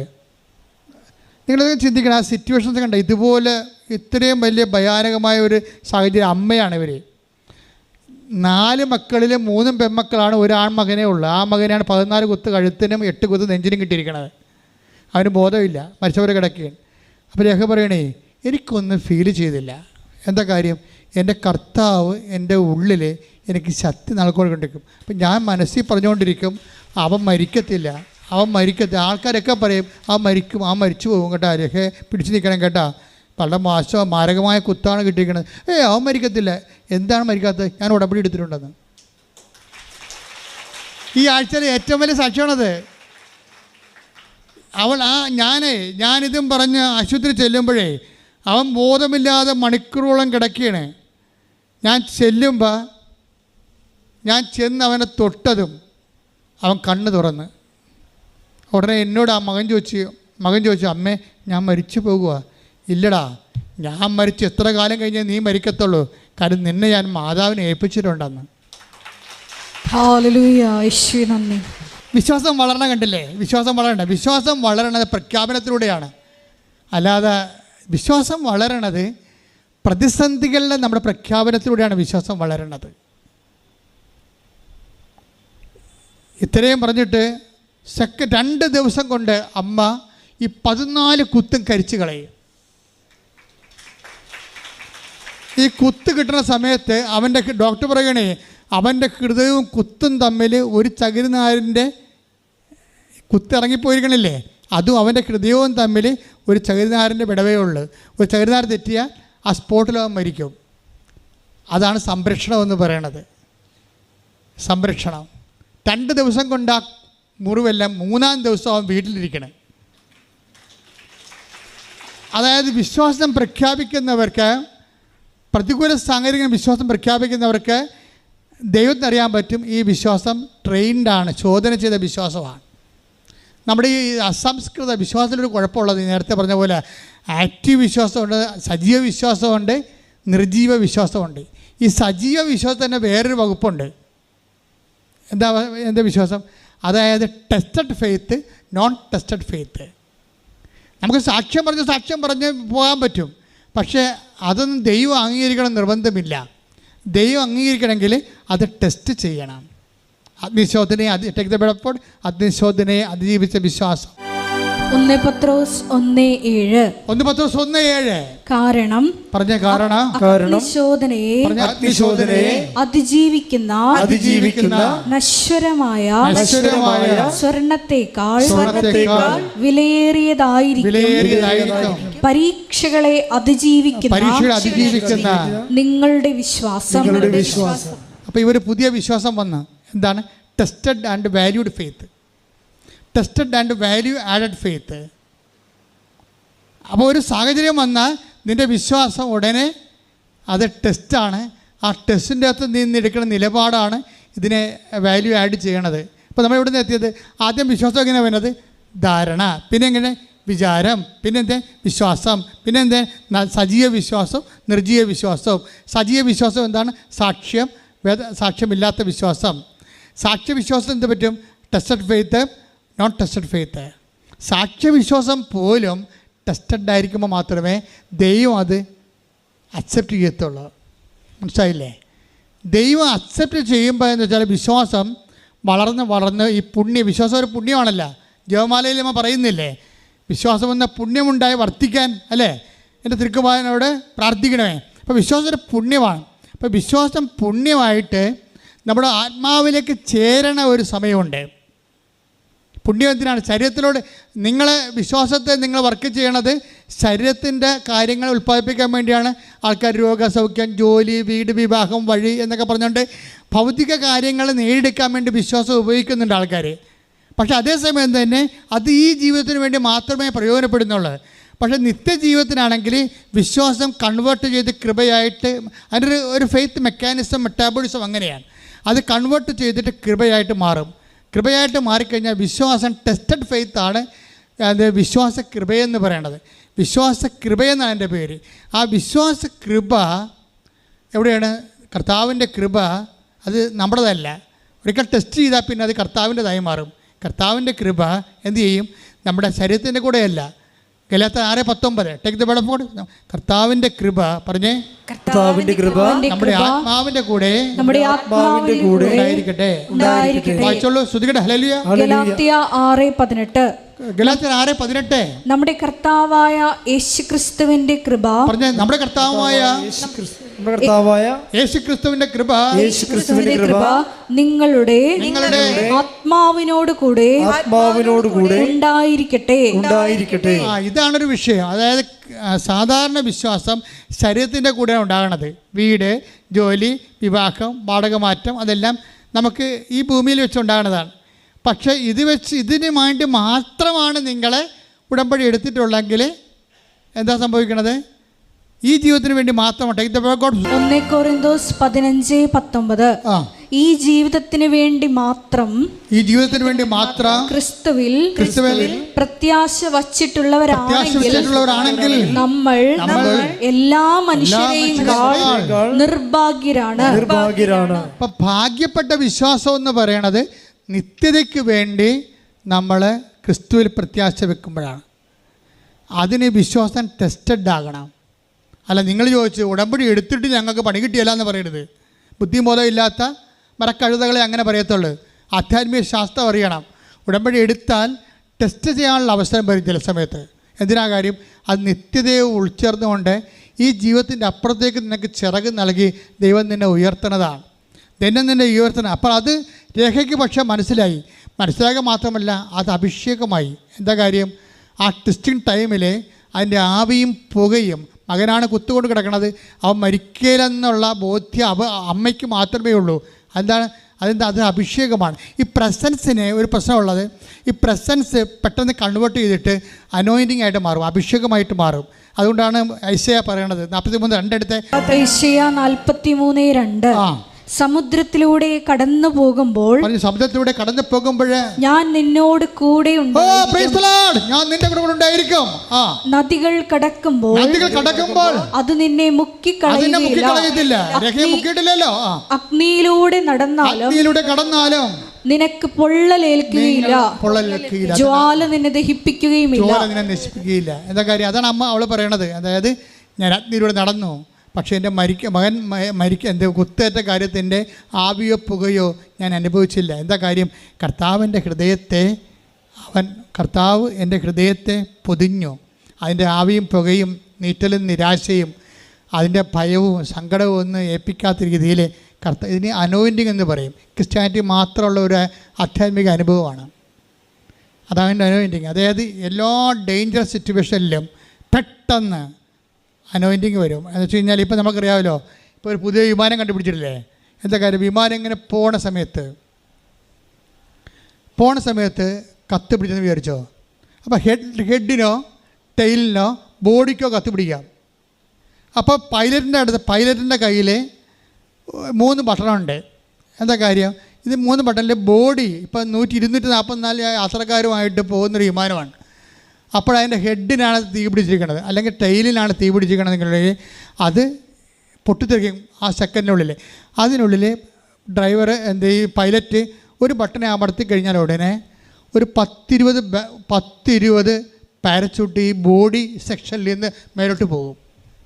എന്നിട്ട് ടെയിലും ബോഡിയും ഹെഡും കത്തുപിടിച്ച ഭാഗം ഇതിൽ നിന്ന് പിന്തിരിഞ്ഞിട്ട് അതിൻ്റെ പാരച്യൂട്ട് ഓൺ ചെയ്യും.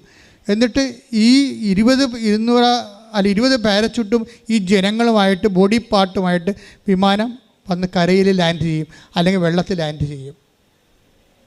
ആ പുതിയ ഇപ്പോൾ അത് കമ്പനിക്ക് കൊടുത്ത് അത് മാർക്കറ്റിലേക്ക് വരും ഉടനെ.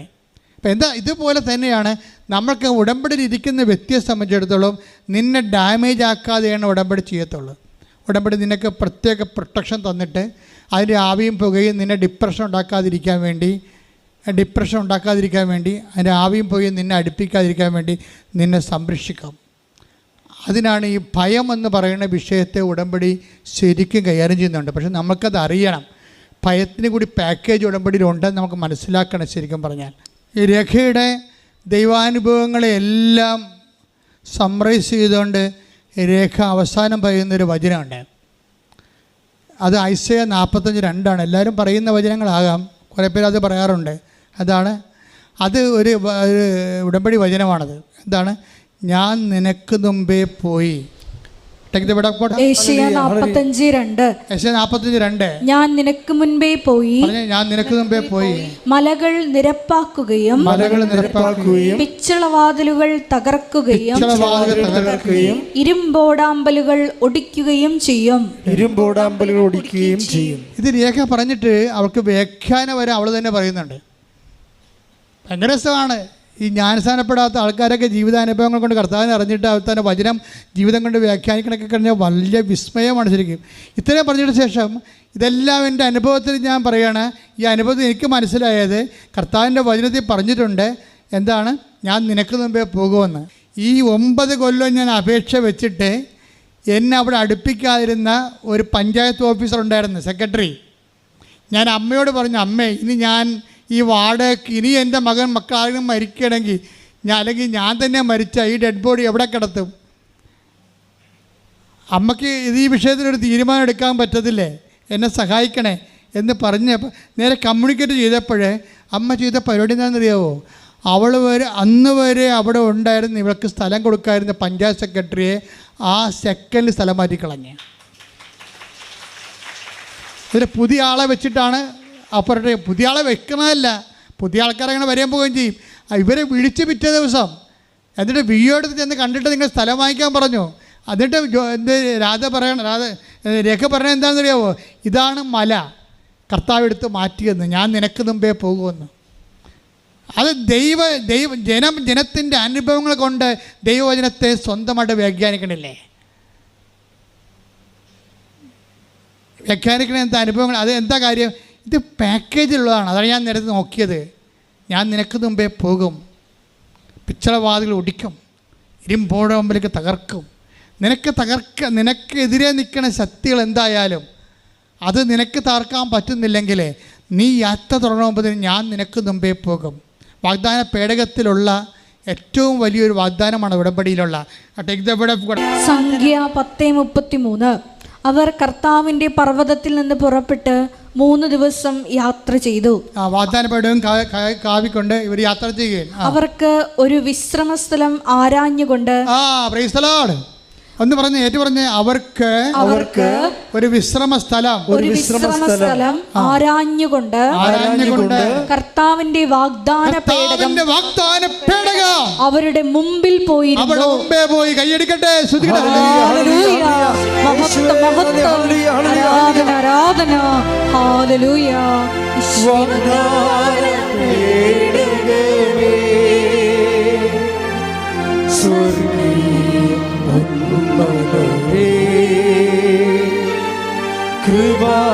കൃപാസനത്തിൻ്റെ അമ്മേ,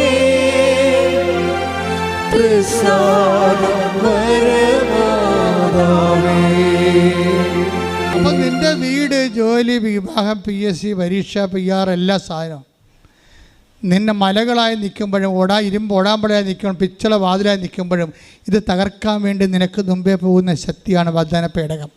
ആ വാഗ്ദാന പേടകമായിട്ട് നിന്നെ കണക്ട് ചെയ്യണതാണ് ഉടമ്പടി.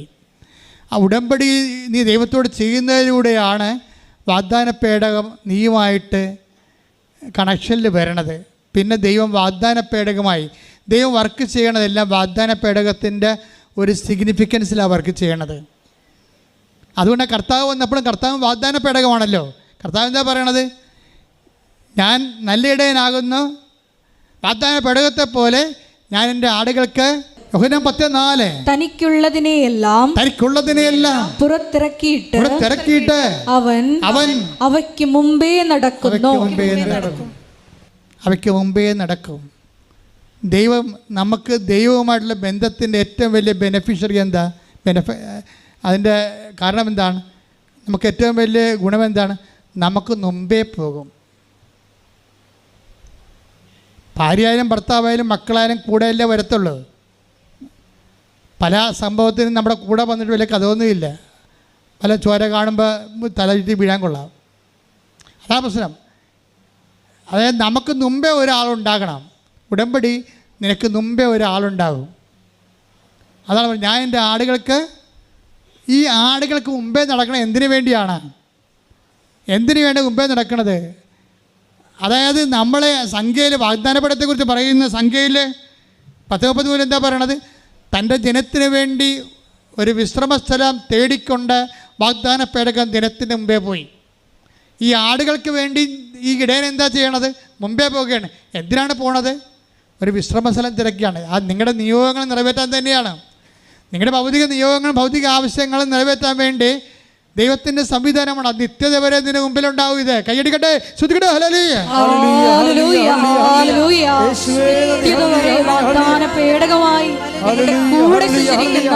മാതൃ സാന്നിധ്യത്തിന് സാമീപ്യത്തിന് നന്ദി പറയുന്നു.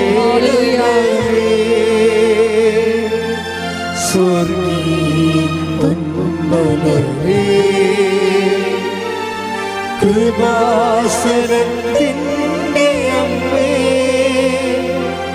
പ്രസാദപരമാതാവേ,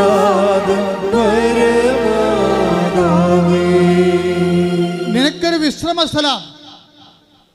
എന്തെല്ലാം കാര്യങ്ങളാണ്.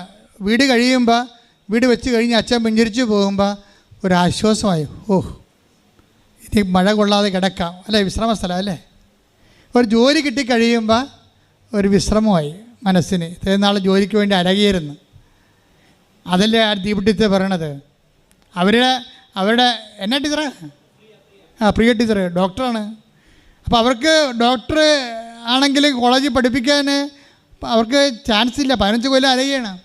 15 കൊല്ലം അലഞ്ഞ് ഉടമ്പടി എടുത്തപ്പോൾ കർത്താവ് മുമ്പേ പോയി.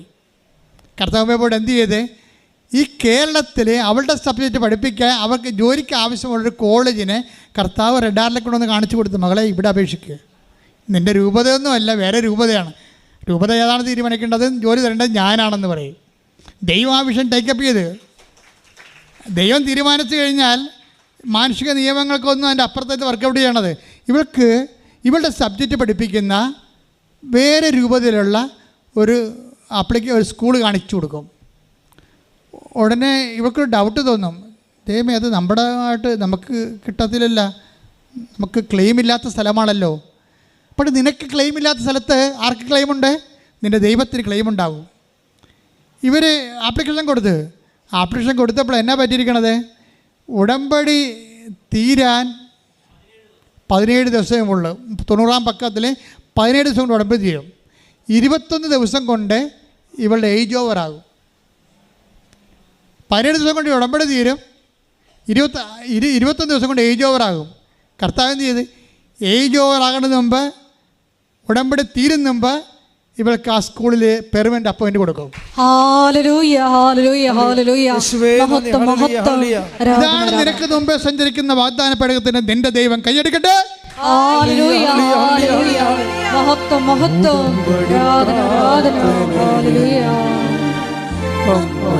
ഉടനടി പരിഹാരമേകും ഉടമ്പടി പ്രാർത്ഥനയിൽ അമ്മ ഉടനടി പരിഹാരമേകും അവൻ പറയുന്നതും ചെയ്തിടുകിൽ ജീവിതം ധന്യമായി തീർന്നിടും. മനുഷ്യന്മാരെല്ലാവരും വ്യഥ അനുഭവിക്കുന്നത്, വേർക്കുന്നത് എന്തിനാണ്? ഒരു വിശ്രമസ്ഥലം കിട്ടാൻ വേണ്ടിയാണ്. അതുകൊണ്ടാണ് സങ്കീർത്തനത്തിൻ്റെ 10:23 തൻ്റെ ജനത്തിനു വേണ്ടി ഒരു വിശ്രമസ്ഥലം ഒരുക്കാൻ വാഗ്ദാന പേടകമായി അവൻ്റെ ദൈവം അവർക്ക് മുമ്പേ സഞ്ചരിച്ചു. ഈ മുമ്പേ സഞ്ചരിച്ച ദൈവത്തെ തന്നെയാണ് യോഹന്നാൻ്റെ സുവിശേഷം 10:4 പറയണത്. അവൻ തൻ്റെ ആടുകളെ ആലയിൽ നിന്ന് പുറത്താക്കിയിട്ട് അവയ്ക്ക് മുമ്പേ ഒരു വിശ്രമസ്ഥലം ഇറക്കാൻ വേണ്ടി പോകും. അത് വിശ്രമസ്ഥലം ഒരുക്കാൻ വേണ്ടിയാണ് ആടുകൾക്ക് മുമ്പേ പോകണമെന്നുള്ളത് എങ്ങനെ നമുക്ക് മനസ്സിലാക്കാൻ പറ്റും? സങ്കീർത്തനം 23:2 വായിച്ചാൽ മനസ്സിലായി. സങ്കീർത്തനം 23:2 പച്ചയായ പുൽത്തകിടിയിൽ അവിടുന്ന് എനിക്ക് വിശ്രമമരുളുന്നു. പച്ചയായ പുൽത്തകിടിയിൽ അവിടുന്ന് എനിക്ക് വിശ്രമമരുളുന്നു. പ്രശാന്തമായ ജലാശയത്തിലേക്ക് അവിടുന്ന് എന്നെ നയിക്കുന്നു. അത് കഴിഞ്ഞിട്ട് പറയുമേ കോൺഫിഡൻസ് എന്താണെന്ന് പറയുന്നുണ്ട് അവൻ്റെ അകത്ത്. എന്താണ്? അവിടുത്തെ ചെങ്കോലും ദണ്ണും. മരണത്തിന്റെ നിഴൽ വീണ താഴ്വരയിലൂടെയാണ് ഞാൻ നടക്കുന്നതെങ്കിലും മരണത്തിന്റെ നിഴൽ വീണ താഴ്വരയിലൂടെയാണ് ഞാൻ നടക്കുന്നത്. അപ്പൊ നടക്കത്തില്ലെന്നൊന്നുമില്ല, നടക്കുന്നതെങ്കിലും അതാ വിഷയം. അതായത് നടക്കുന്നത് എങ്കിലും. സ്വാഭാവികമായിട്ട് ഉടമ്പടി എടുക്കുന്നവർക്ക് അങ്ങനെയുള്ള നെഗറ്റീവ് അനുഭവങ്ങൾ ഉണ്ടാകാം. എങ്കിലും അവിടുന്ന് കൂടെയുള്ളതിനാൽ ഞാൻ ഭയപ്പെടുകയില്ല. അങ്ങയുടെ ഊന്നുവടിയും ദണ്ഡും എനിക്ക് ഉറപ്പേകുന്നു. ഞാനാണ് ഉറപ്പെന്ന് നടക്കിയത്. അതാണ് കോൺഫിഡൻസ്. അഹങ്കാരികൾക്ക് അവർ തന്നെയാണ് ഉറപ്പ്. വിനയമുള്ളവർക്ക് ദൈവമാണ് ഉറപ്പ്. കോൺഫിഡൻസ് എന്ന് പറയുന്നത് അവൻ്റെ ഊന്നുവടിയാണ്. എന്നാണ് നിൻ്റെ ഇടയൻ്റെ ഊന്നുവടി നിനക്ക് കോൺഫിഡൻസ് നൽകുന്നുണ്ടെങ്കിൽ ഇടയൻ നിൻ്റെ മുമ്പിലുണ്ടെന്ന് ഉറപ്പാക്കണം. ശ്രുതികട ഹല്ലേലൂയ.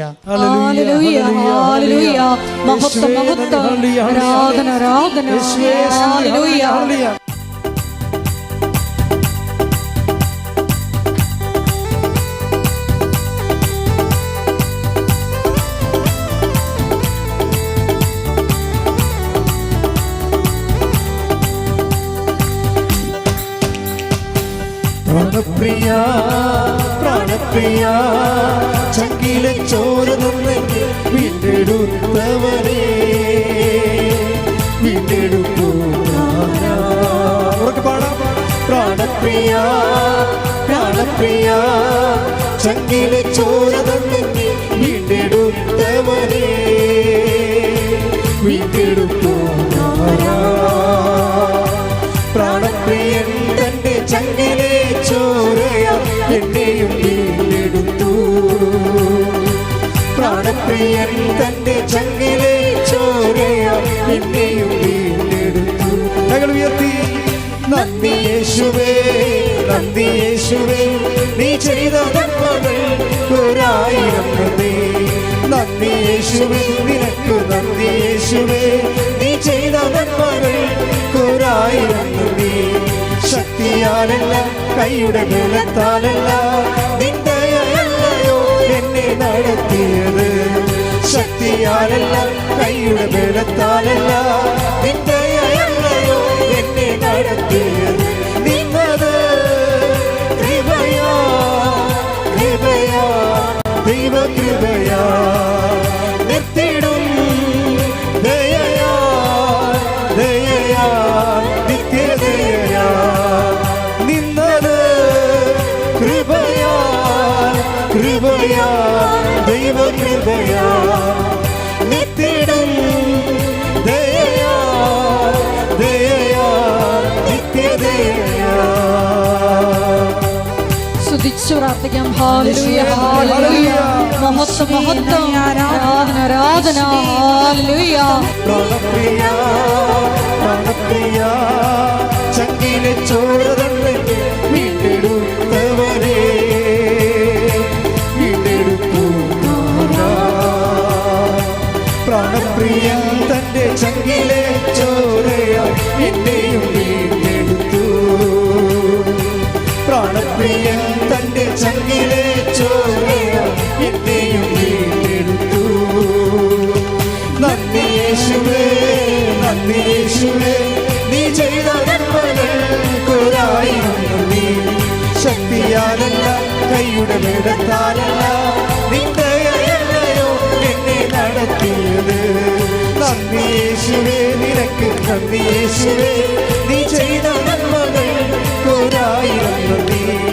ശക്തിയാലല്ല കൈയുടെ ബലത്താലല്ല നിന്ദയല്ലയോ എന്നെ നടത്തിയത്. നിന്നത് കൃപയാ കൃപയാ ദൈവകൃപയാ നിർത്തിടും ദയയാ ദയയാ നിത്യദയയാ. കൃപയാ കൃപയാ ദൈവകൃപയാ നിത്യടും ദയയാ ദയയാ നിത്യദയയാ. ഹല്ലേലൂയ ഹല്ലേലൂയ ഹല്ലേലൂയ.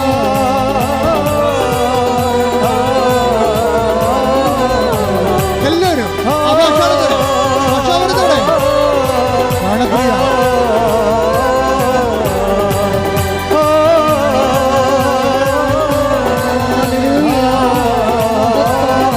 ഒരുമിച്ച് പാടാം. പ്രാണപ്രിയ ഒരുമിച്ച് പാടുക.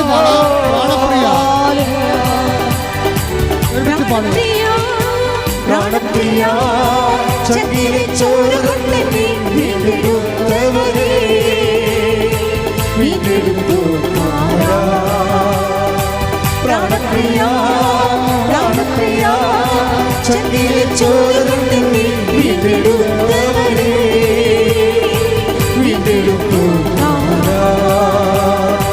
പ്രാണപ്രിയൻ ചങ്കിലെ ചോരയ എന്നെയും വീണ്ടെടുത്തു പ്രാണപ്രിയൻ തന്റെ ചങ്കിലെ ചോരയ എന്നെയും വീണ്ടെടുത്തു. നന്ദി യേശുവേ നന്ദി യേശുവേ നീ ചെയ്ത നന്മകൾ ഒരായിരം നന്ദി.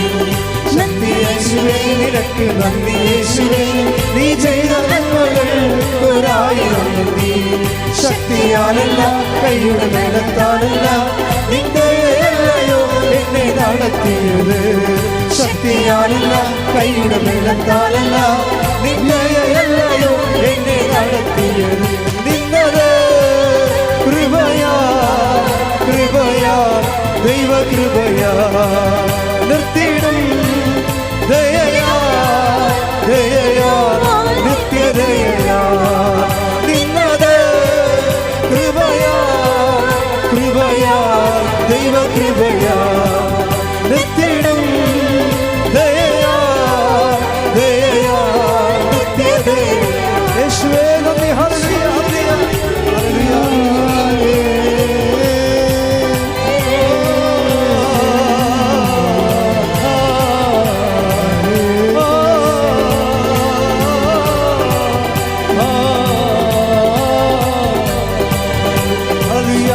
ഹല്ലേലൂയ,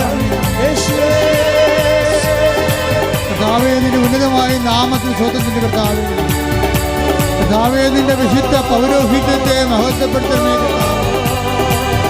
കർത്താവേ, സഭയിലുള്ള സാന്നിധ്യത്തെ പ്രകടമാക്കണമേ കർത്താവേ.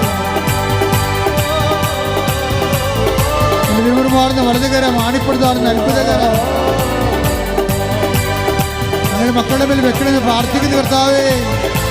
ഉച്ച മുതൽ ഉള്ളംകാല് വരെ എല്ലാ കൊശങ്ങളിലും പേശികളിലും ആന്തരിക അവയവങ്ങളിലും കർത്താവിൻ്റെ രക്തം തളിക്കപ്പെടട്ടെ. യേശുവിൻ്റെ ഉന്നതമായ നാമത്തിൽ അവരുടെ അധികാരത്തെ കുറിച്ചിട്ട് അടയാളത്തില് മാർഗരോഗങ്ങൾ, തിരവേദികള് യേശു ക്രിസ്തുവിന്റെ നാമത്തില് മാറിപ്പോകട്ടെ.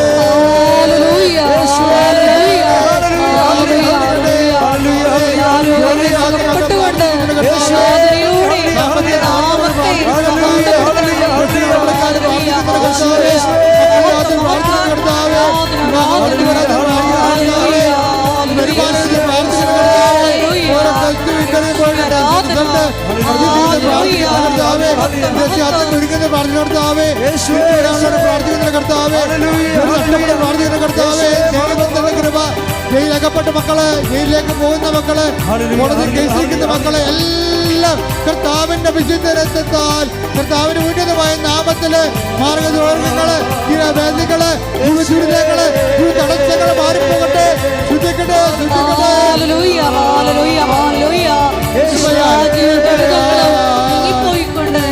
നാമത്തെ ആരാധനയിലൂടെ മഹത്വപ്പെടുത്തണമേ. നന്ദി യേശുവേ, നന്ദി യേശുവേ, നീ ചെയ്ത നന്മകൾ ഒരായിരം നന്ദി. നന്ദി യേശുവേ, നിനക്ക് നന്ദി യേശുവേ, നീ ചെയ്ത നന്മകൾ ഒരായിരം നന്ദി. സമാപനാശീർവാദം. ഒരിക്കൽ കൂടി മരിയനോട് ഉടമ്പടിയിൽ സമർപ്പിച്ചിരിക്കുന്ന എല്ലാ വിഷയങ്ങളും ദൈവമാതാവിൻ്റെ മധ്യസ്ഥയിൽ ദിവ്യകാരുണ്യ സന്നിധിയിൽ സമർപ്പിച്ച് ഒരു നിമിഷം നമുക്ക് മൗനമായിട്ട് പ്രാർത്ഥിക്കാം. ഞാൻ എൻ്റെ ആടുകൾക്ക് മുമ്പേ നടക്കുന്നുവെന്ന വലിയ വചന വെളിപാടിന് നമുക്ക് നന്ദി പറയാം. വാഗ്ദാന പേടക സാന്നിധ്യമായി നമുക്ക് മുമ്പേ സഞ്ചരിച്ച് നമുക്ക് വിശ്രമസ്ഥലം കണ്ടെത്തി തരുന്ന അവിടുത്തെ കരുതലിന് നമുക്ക് ഹൃദയത്തിൽ നന്ദി പറയാം. ഉടമ്പടിയിൽ വച്ചിരിക്കുന്ന വിഷയങ്ങളിലെല്ലാം ഈശോയതെല്ലാം ദൈവമാതാവിൻ്റെ പ്രത്യക്ഷീകരണത്തിൻ്റെ സാക്ഷ്യമാക്കി മാറ്റണമേ. ഞങ്ങളെയും സാക്ഷികളാക്കി അന്ത്യം വരെയും നിലനിർത്തണമേ എന്ന് പ്രാർത്ഥിച്ചുകൊണ്ട് ശിരസ് നമിച്ച് നമുക്ക് ദിവ്യകാരുണ്യനാഥൻ്റെ ആശീർവാദം സ്വീകരിക്കാം.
പരിശുദ്ധ പരമമാ ദിവ്യകാരുണ്യമേ,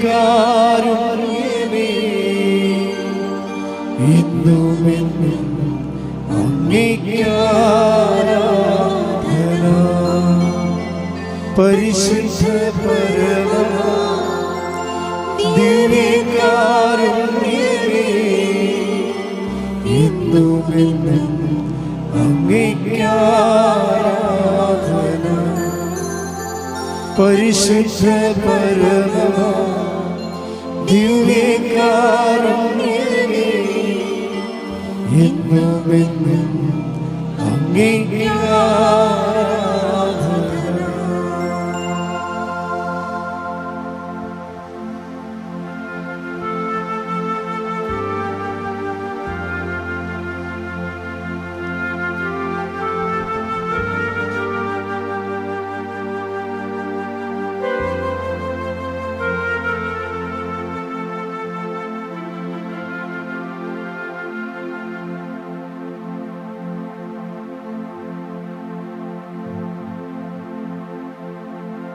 ആവേ